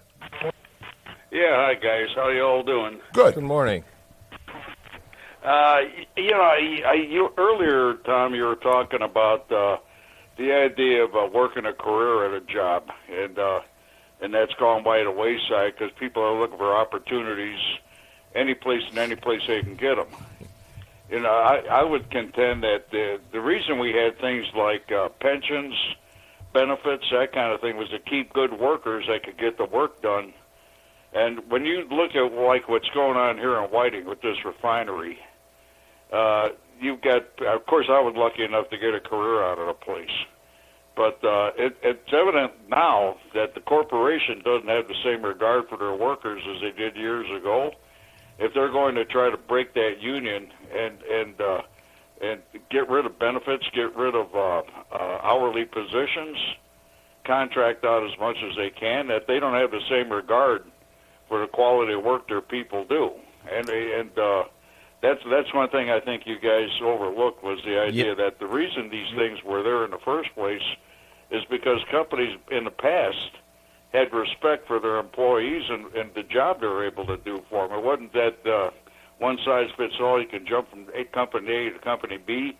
There's certain things on different job sites that are, it takes years to actually develop the experience to handle these things. It's funny that you said that because as soon as I sat down when we were on that commercial break, when I first came in, first thing I wanted to say was that, am I coming out okay? Yeah. First thing I was saying is that, you guys were talking about that, and I said right away, no, it's not that it's unpopular. People would love to have a 30-year career at one company, but the incentive structures have changed. You used to be able to get a pension and have these great benefits and get a good raise every year. Now the fastest way to get a good raise is you move jobs. If you stay more, I've had multiple friends who work down at the big chemistry corporations, Dow, Eli Lilly, all those, and they pretty much just jump ship every 2 to 3 years because it's the only way they're going to get a good raise. That point earlier is that the idea that you work through the ranks, and that it's there's a psychological component here. When you put 20, 15, 20, 30 years in a company, and especially if you're trying to do a good job, and the company, you would like the company to give you a little bit of feedback that they understand that, instead of just looking at you as a widget in a machine or a computer entry or something like that. It gives you loyalty to your job, your company, and your purpose in that job. And it just seems like it's dying in our society. I don't know why, but it is. Yeah, I don't know why it is either, but I would also say, a good worker, if you're there for even 5 years, you know where all the bugs are in every software. You know where all the pitfalls are, and it's much better to have that experienced worker than to have someone come and constantly jump and ship every few years. But again, it's the only way you're going to get a promotion and a raise at some of these big companies. Well, I hear this all the time when I talk to different clients, and they tell me, companies will say, there's no loyalty from employees anymore. We want employees to be loyal to us. We want them to be here for a long time. But at the same time, the company has, basically doesn't put all the investments that you're talking about, Tom, and into pensions and all those kinds of things. Or even in-house training programs to show, hey, if you do X, Y, and Z, you can have these opportunities to get promoted. Or it's just we have this cap on your job here, and we'll give you that 5-10% that 5% raise every couple years. And if you don't like it, well, then you jump ship, and that's how you get promoted. You go to another company. It's kind of like self-serving and one-sided. You have this idea that, well, we want employees to stay with us for a long time because we want to benefit from their knowledge and their experience, but then we don't want to pay them. We don't want to give them promotions. We don't want to give them evaluations. Knowledge and experience. Right. Yeah. Right. The other point I'd like to make, you guys are talking about college degrees and one type of degree versus another one. I remember, I think a lot of this has to do, too, with the connections you make in college. I read J.D. Vance's book. He graduated at Ohio State, but then went through the Marine Corps and that. But he said that he didn't really go anyplace until he went to an Ivy League school and made the right connections. I think that's something that's never talked about here. It makes a big difference if you go to IU or you go to Stanford or an East Coast Ivy League school. Big difference. And I think a big component of what college is really all about, if you really want to make your mark in this world, is where you go, who you know, and who you get to know. I think that's what a lot of this is. That's and nobody ever talks about that. I don't know why, but it's J.D. Vance did. Yeah. So one thing he admits it. I would say that's really important with college too is you bring up the connections you make, with your classmates and some of the professors, but for all three young people listening to this program, but parents of kids who are looking to go to college, one thing you should really consider is a lot of colleges, a lot of companies have pipelines where I contracted at Eli Lilly, and I noticed a lot of Purdue, a lot of Notre Dame grads. So to get those internships, those are where those connections are. Where, the school I graduated from, there was a lot of grad school connections for the chemistry degree I got. Where, but if I wanted to go work at XYZ company, that pipeline wasn't really there. So, that's another, it's kind of in the same realm of what you're talking about with connections is a lot of these schools and a lot of these companies, they've already had this bridge where if you go get a good degree and you have good grades in, engineering or science or business or whatever, we hire Notre Dame grads. We hire, we give all our internships to Purdue grads. We give all our internships to, IU grads. So that's a really thing that I don't think it's talked about a lot when people are looking at what school they want to go to is look at where those grads are ending up. And if you notice there's a cluster, that might be, a good sign of, hey, a lot of people who go to this school get a job at this company. But I also want to jump in about this because I think one of the problems that exists too is it was sold to kind of the American public. Well, you've got to get a college degree. And then there are these small little independently run colleges. I'll just throw one name out, Rasmussen, who has a place along the expressway, I think, in Illinois. I mean, getting a degree from a place like that is a whole lot different than getting a degree from Indiana University, Valparaiso University, Purdue University. Mm-hmm. There's a big difference in where you're getting your degree from, too. Yeah, and it's for those exact reasons that we're talking about, the connections and the pipelines to the jobs. And the respect. Yeah. And the respect. Yeah. So, hey, thanks so If you much got for the somebody Go ahead. I was just going to say one more point. If somebody is applying for, let's say, a law position or something like that with a prestigious law firm, and you graduated from Northwestern versus University of Illinois or something, doggone well, it's probably going to make a difference. And my sister just spent big bucks sending her daughter to Michigan, and she does it, and she lives in Des Plaines, Illinois. So you do that for a reason. You bite the bullet and do what you have to do. Sure, exactly. No doubt about it. Hey, thanks for the call. Okay. All right, guys. I think we're up against another break. Yes? All right. We're up against another break. And is it at 8:15 we have the 8:15, Joe, we've got some guests zooming in. Yeah, we can come back for a short segment, though. You guys can stay here. No. Yeah, I mean, we've got a half hour, but it's at 8:15 is the Hammond Art and Performance Academy is going to be coming on via Zoom, right? And so we'll have a guest. It's the morning call, second day edition on WJOB 1230 AM, 104.7 FM. Let's take a quick break. We'll be right back.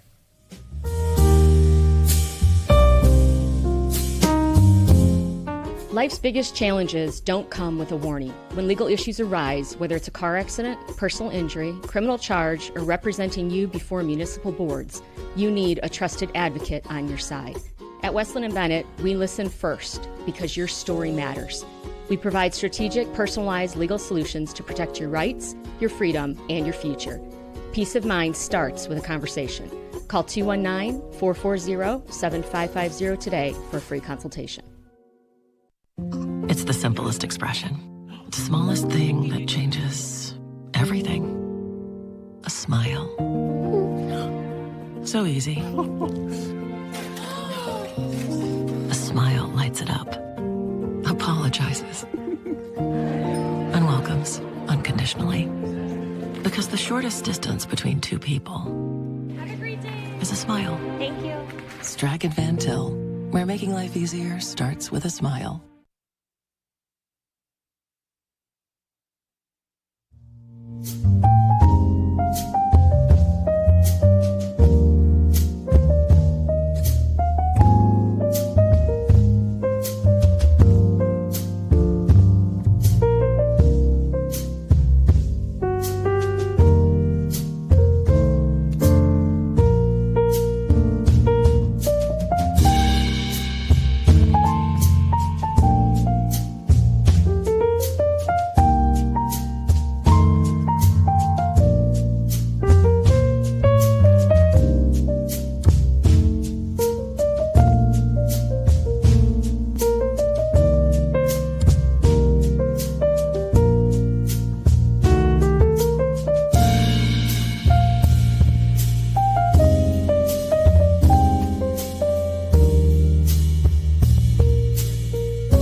We're back. 845-1100 is the number to call. And let me just give you an update. A little change on the schedule. We've got some teachers from Hammond. Again, I want to make sure I get this right because we're literally making some changes here. From School City of Hammond, Hammond Art and Performance Academy will be on at 8:05. And then following that is the Purdue Northwest show, which will round out the morning till 9 a.m. So if you're looking to call to talk to me or talk to my son Tom or talk to Joe, you need to do it now because we're going to be here until 8:05, and then we're going to move into some programming. So 845-1100 is the number to call. Again, interesting conversation, Tom. This all kind of got kicked off by MX, and he's sitting there having breakfast now laughing because he's real happy that he's changed the tempo of the show. But this argument of one working for the same place for 30 years, 40 years straight, coming up the ranks. His argument was that it's going to create a problem for Jerry Williams, who's the candidate, Democratic candidate for sheriff. And that, he's an outsider because he's a Indiana State police officer and he's not part of the rank and file of Lake County. Mm-hmm. And my argument is that may have been an issue in the past. I don't think it will be, and I think the voters made it clear that that's what they wanted. They wanted an outsider because that was the appeal also of Jason Gore, who was another strong candidate. And so I don't think that's going to be as big of an issue as MX thinks it's going to be. But then it kind of morphed into this whole discussion about college and discussion about loyalty. And I think the big issue is loyalty of employers these days to their employees. I don't think they really look to see that they're going to keep somebody for 30 years. I think it's kind of presumed that they're not. Loyalty is a two-way street. You can't just expect one party to be loyal to you, and when it comes time to give back, you don't. That just is going to breed resentment, and it's going to force people to make decisions that are best for them instead of best for that two-way street that you're trying to build. But yeah, I think I can't say I'm not. You never know what's going to happen next, but yeah, staying at one place for 30 years is just so uncommon and so rare now that, and again, I think it's presumed by both parties that that's not realistic. That at best you're getting 5 to 10 years at one place, and there are some places where you still have golden hand. They call them the golden handcuffs, where you do get that good job, but that's not the first job you get. It's after you've bounced around at 3 or 4 different companies, then you finally got that really good job where it's worth staying for a good 10, 15 years. Good point. 845-1100. We've got more callers. Good morning. You're on the air. Good Tom. morning. Yes. Good morning. Is it Tom Jr.? Yes. Good morning. You are a junior? I am a junior. Good morning. Tom Squared. Is Matlock trying to tell me that not one voter saw skin color? No, not by any means. But Ron does have a valid point that the reason why Jerry Williams won on Tuesday night was not because he was black. It wasn't. He didn't have a strategy, for example, that he was only going to play to black voters. I think that's Ron's point. Ron called yesterday and he made a comment. I think he was trying to clarify the comment that he made. And so if you look at where Jerry Williams, I think Jerry Williams, for example, he got he got some endorsements and he got some support from all over the county. I mean, he had some decent vote out of South County Tuesday as well. Maybe because he was qualified and he was the only candidate without any corruption stench on him is why he got elected. Yeah, well, I think he was viewed as the guy that was running. He was a professional. They all were professionals, but he was viewed as somebody who didn't have a lot of connection to a lot of political organizations, to the Lake County Sheriff's Department. He's from the outside. He's a state trooper, career state trooper, and I think that appealed to a lot of people. I would think, yeah, probably. Tom, in a sheriff, you don't want a lot of politics. You want someone who's a good cop, Right. Tom Sr., look at it this way. How many of those hardworking sheriff's deputies are thanking our Lord and Savior Jesus Christ today that an outsider is coming in and they're tired of the 8 years of the pay-to-play with Oscar? Well, I totally agree with you. I think if you're rank and file, and you want to be in an organization, whether it's police or anywhere else, you want the chance to move up, right? Because based on your performance, not based on who you know or your connections. And so I think for a lot of individuals, whether it's Lake County Sheriff's Department or anywhere else where you work, you like the fact that you're going to be considered based on your qualifications and your abilities, and nothing more and nothing less. And I think I think you've got a very valid point. I'm sure there's a number of people who are saying, hey, this is great for me because now I can maybe move up based on my performance and my abilities rather than who I know. It will be interesting to see who Jerry Williams puts on his command staff, and that will tell us a lot about him. Now, Williams has the benefit of having, if he'll do it the right way, Roy Dominguez in his ear and say, hey, I knew this guy when I was there, and he's always been a straight shooter.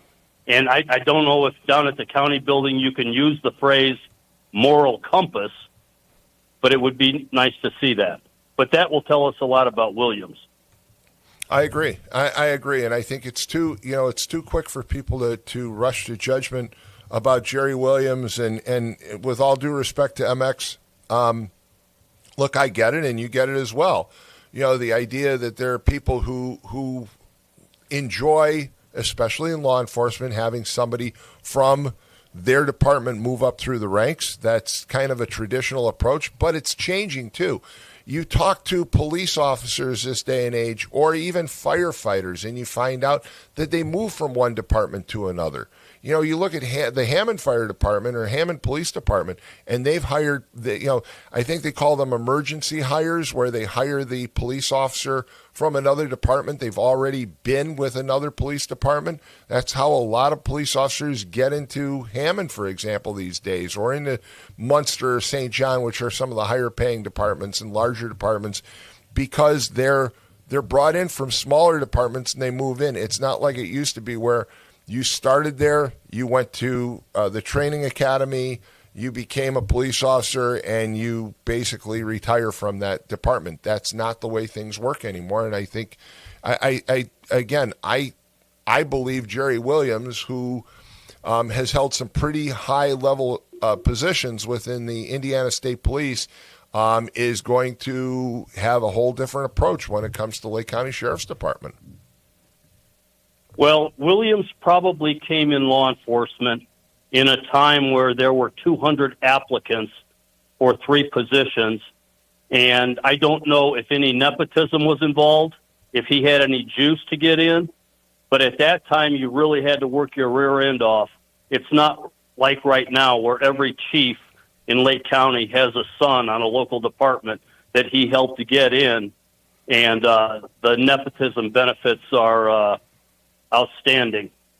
But the young cops now are jumping departments because they'll go to a smaller department that pays more money, where they'll have to do less, and they're fine with that. Yeah, and it's not always about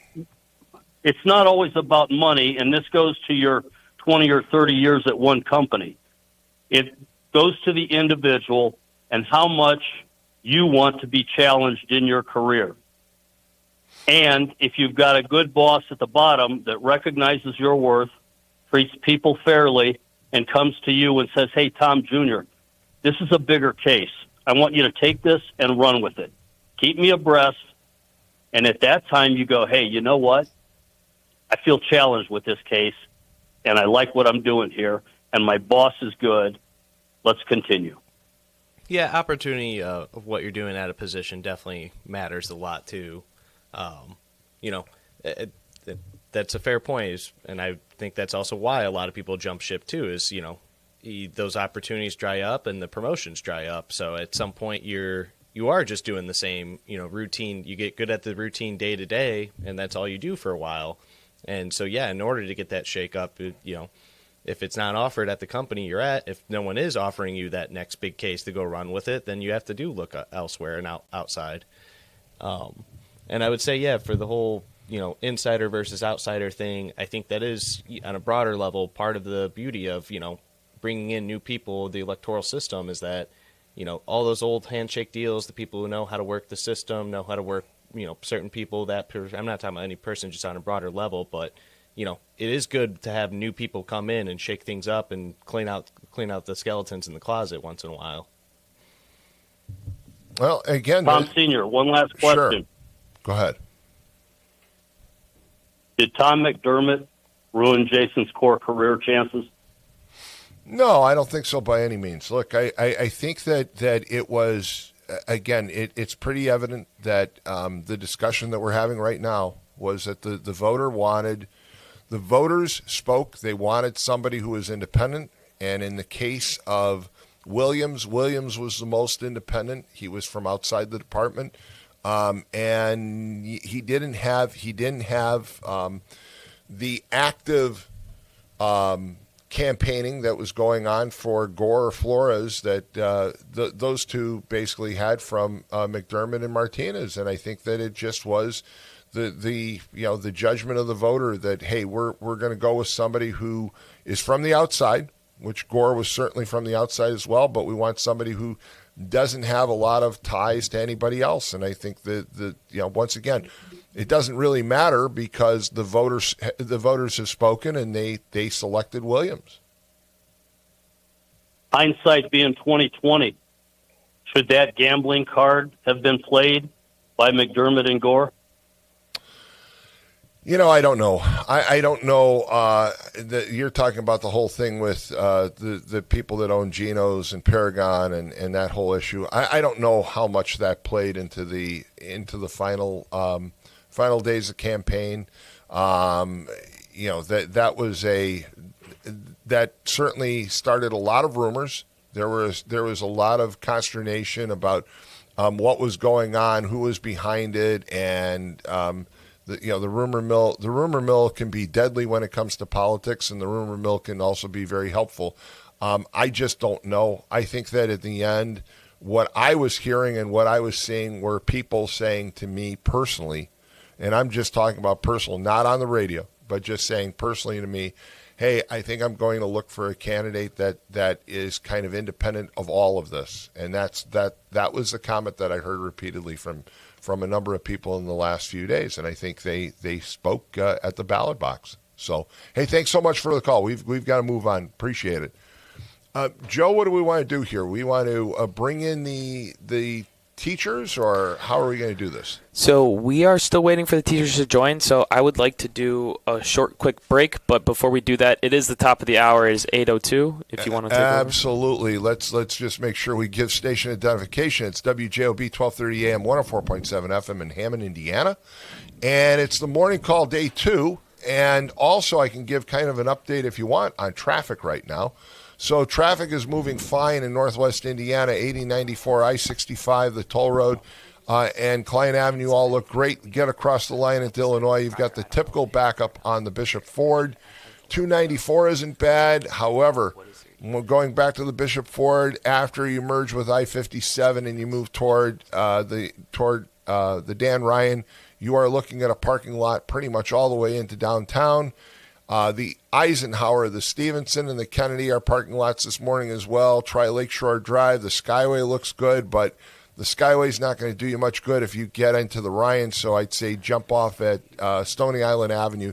Take it up to Lakeshore Drive by the Museum of Science and Industry, and that's your best bet to downtown. Joe, where do we want to go? Okay, we'll just keep on talking for a minute as we try and get this set up.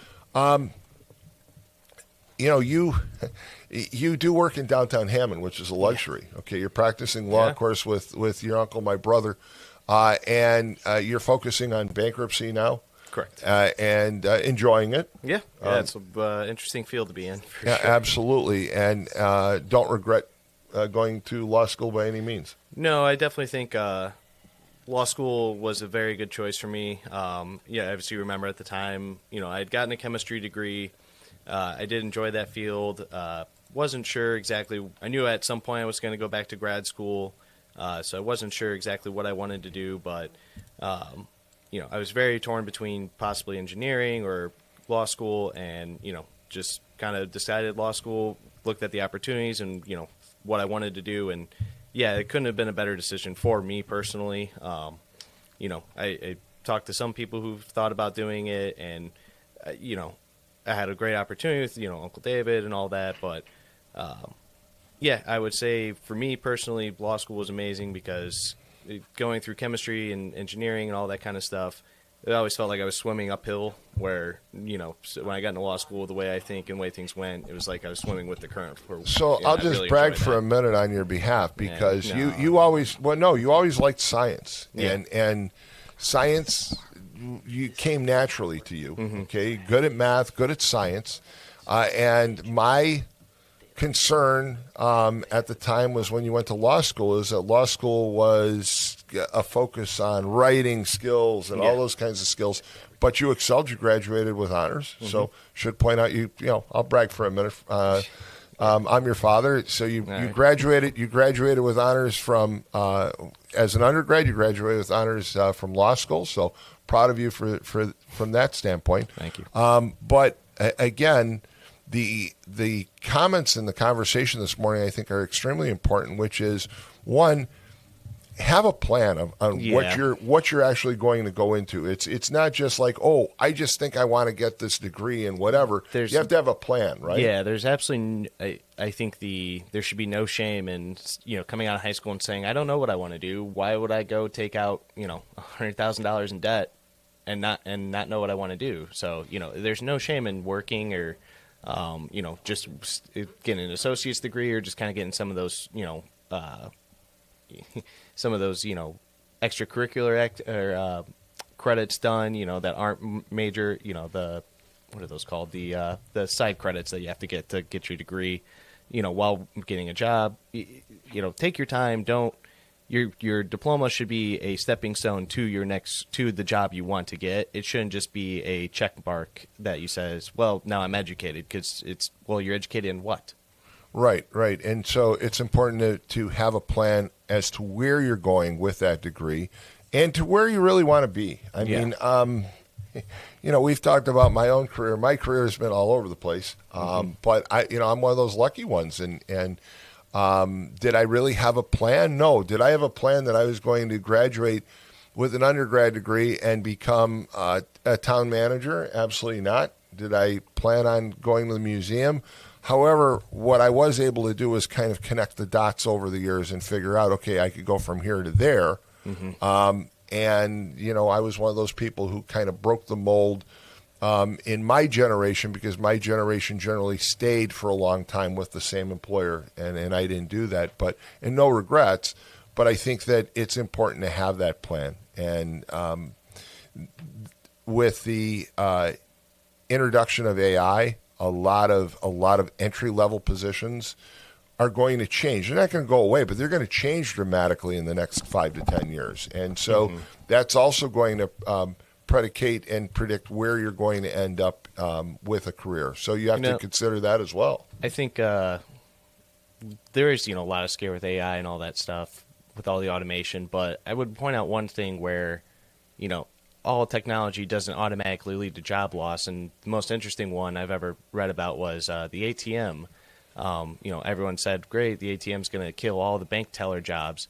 It actually led to an increase in the banking industry, employment in the banking industry, because you've no longer had to pay your employees to do low-level counting out bills.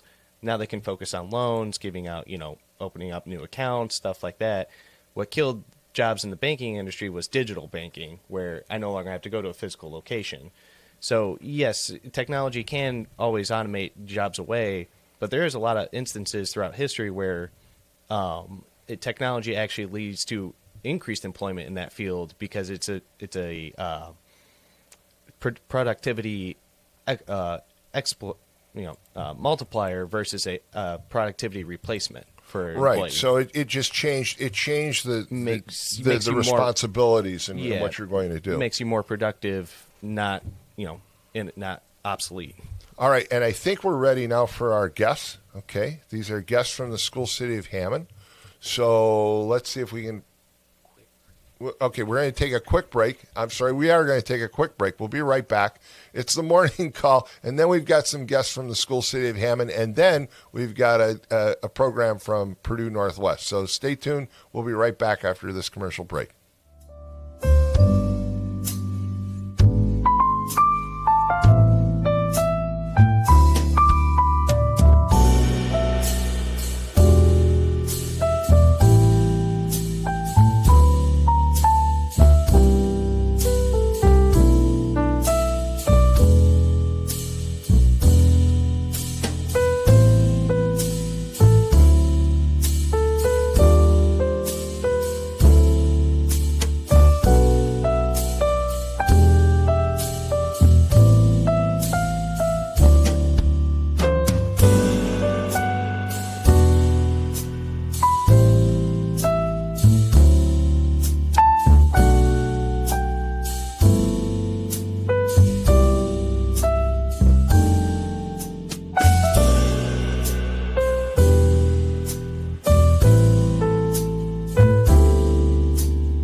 right, folks, and it's great being here again this morning, 2 days in a row.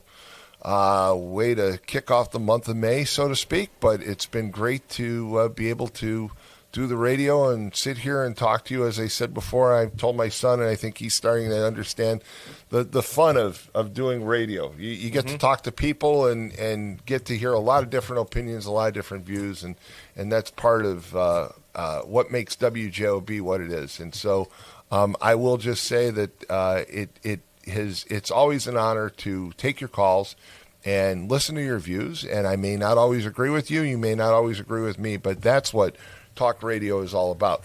With that, we have some guests from the school city of Hammond this morning, and they're joining us via Zoom. Good morning. Good morning. Hello.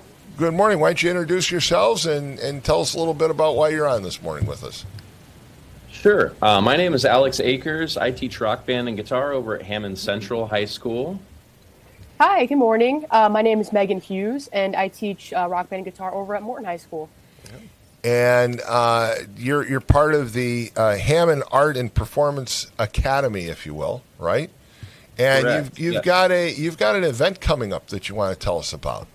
Yeah, so this will be the fourth event that we've done.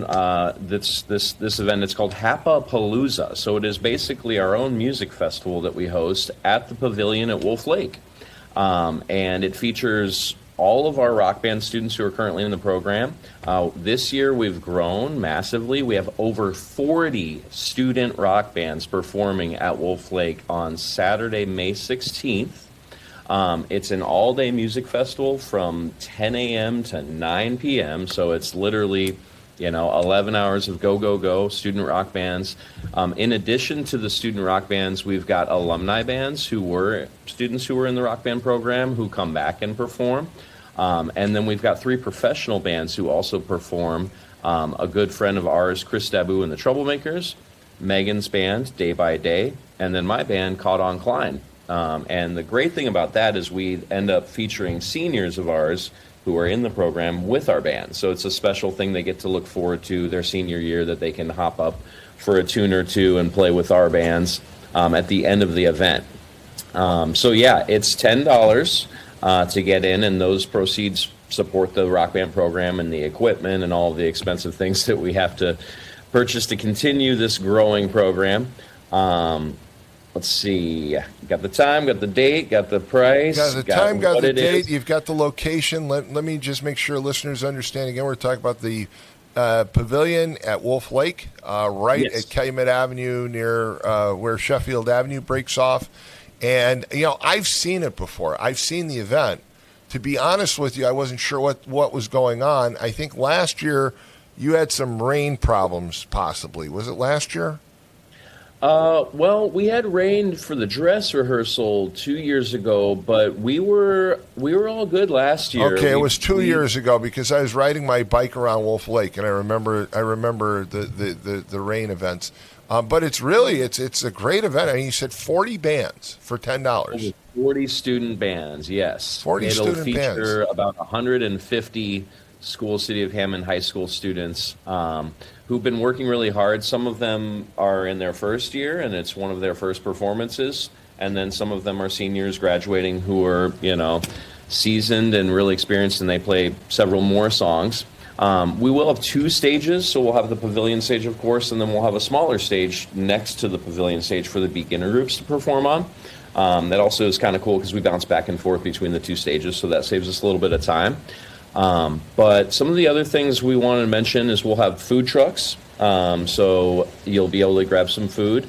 And then we invite our students to bring lawn games, so bags, frisbee, kind of just yard stuff if you wanted to play around while the event's happening. It's always just a big fun celebration at the end of the year. And yeah, it's open to the public.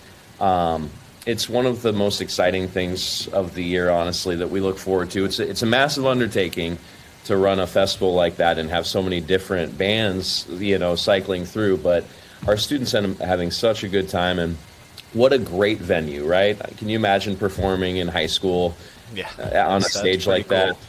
It really is. It sounds great. As Tom said, it's really cool. I mean, what a great opportunity.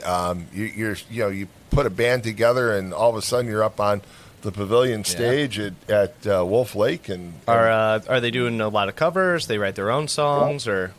Yeah, so in the past we've had a lot of original music, but this year, if I'm not mistaken, as long as Ms. Hughes doesn't have any originals, we're doing all covers. Well, the students are doing all covers, and then our bands have some original music that we perform as well.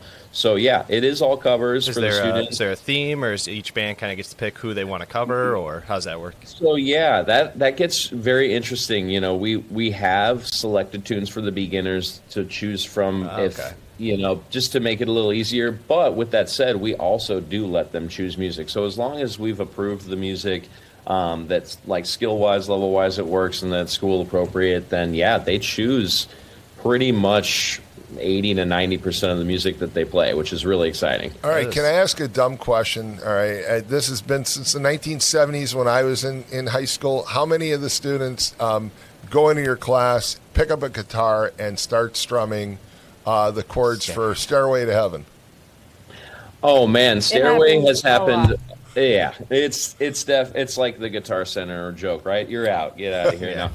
We've had several students learn Stairway. It's blown my mind how quickly they can learn now because they are very visual learners with YouTube.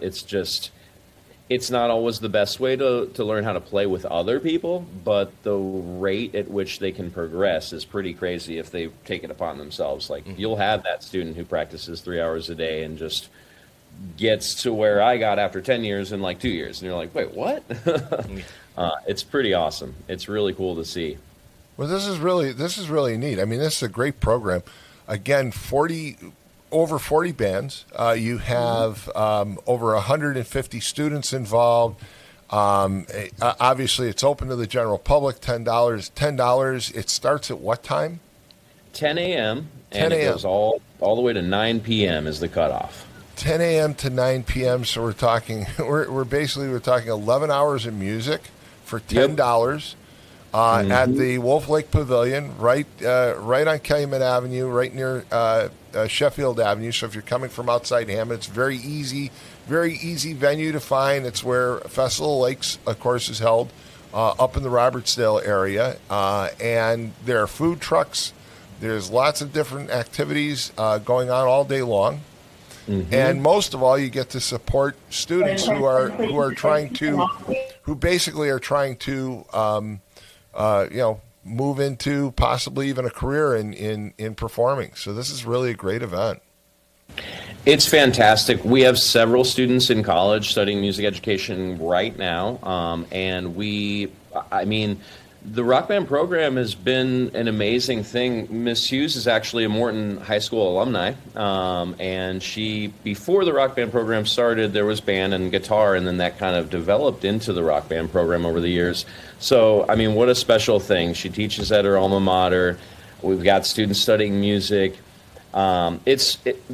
A couple other quick events I wanted to plug. The Morton Band and Choir Concert has already happened, so that's why we're not promoting that. It's over already. But the Hammond Central Choir Concert is tonight at 6 p.m. at Hammond Central. And then the band concert is May 14th at 6 p.m. at Hammond Central, just to get that out there. But yeah, HAPA, it's a graduation pathway. They're able to choose whether they want to study fine arts or guitar or dance or theater or band or orchestra, rock band, guitar, piano, choir, theater, and technical theater. I think I covered everything. They can choose this as a graduation pathway, study it for 3 to 4 years. You need at least 3 years in the class, and they take a senior capstone class where they create a portfolio of all of the events they've performed at. And then they start sending this to colleges and get really involved with the college process. So it's just HAPA's. I've spent my entire career in Hammond. I started in 2011, so I've been here for 15 years, and something that's very special to me. And it's just a way for students to find themselves. I used to teach guitar at Morton, and then that kind of developed into what we have now at Hammond Central and Morton for Rock Band. And I've seen so many students go into music professionally and at the college level for educationally. And I mean, I can't tell you how many students, this might not sound great, but I can't tell you how many students have told me they wouldn't come to school if it wasn't for these types of classes. So it really is something that's a lifeline for students, and it's a motivator for them to find themselves and find it is career driven. You know, it's very career driven. There's so many paths in music. And even if you don't go forward in music, it translates across the board. I can't tell you how many fundraisers and things I've done that music helped me organize and just be more disciplined. It gives you skills for a lifetime. And again, the event starts at 10 a.m. on Saturday, May 16th at the Wolf Lake Pavilion. Ms. Hughes will give you the final word if you want. Oh, yeah. So, again, Alex has been great to work with. He's been doing this for 15 years. For me, as an alumni of Morton High School, this was like a pipe dream of having a rock band, maybe even a club. But the club hadn't even happened yet for 6 years. So I went to school for music ed and came back to teach at Morton and be in Hammond and HAPA. That's been a dream come true. And just, getting to see this festival happen. It's my third time doing it. It's been really cool. I try to tell the kids every day, like, listen, when I was going here, and they make me feel old, it was just band, orchestra, that's pretty much it, choir.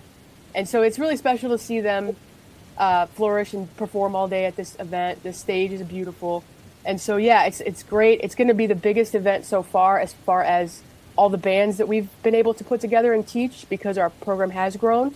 So it's definitely one not to miss. It's going to be really special for many reasons. So we hope that you come out. Well, thank you so much, and thanks for joining us this morning. We'll make sure that we provide some updates in the next week and remind people about the event. Again, Saturday, May 16th, beginning at 10 a.m. all the way until 9 p.m. It's Hapapalooza, sponsored by the School City of Hammond, and it sounds like a great event, and we wish you the very best and look forward to hearing and seeing it. Thank you so much. Yeah. Thanks for having us. All right, Thank you. With that, we're going to sign off. It's Tom Dabertin and Tom Dabertin and Tom Squared. It's the Tom Squared, and it's been the morning call on WJOB Thursday edition. And keep it tuned here all day, all week to WJOB 1230 AM, 104.7 FM. Coming up shortly is Purdue Northwest. Have a great day, folks. See you next Wednesday morning beginning at 6 a.m.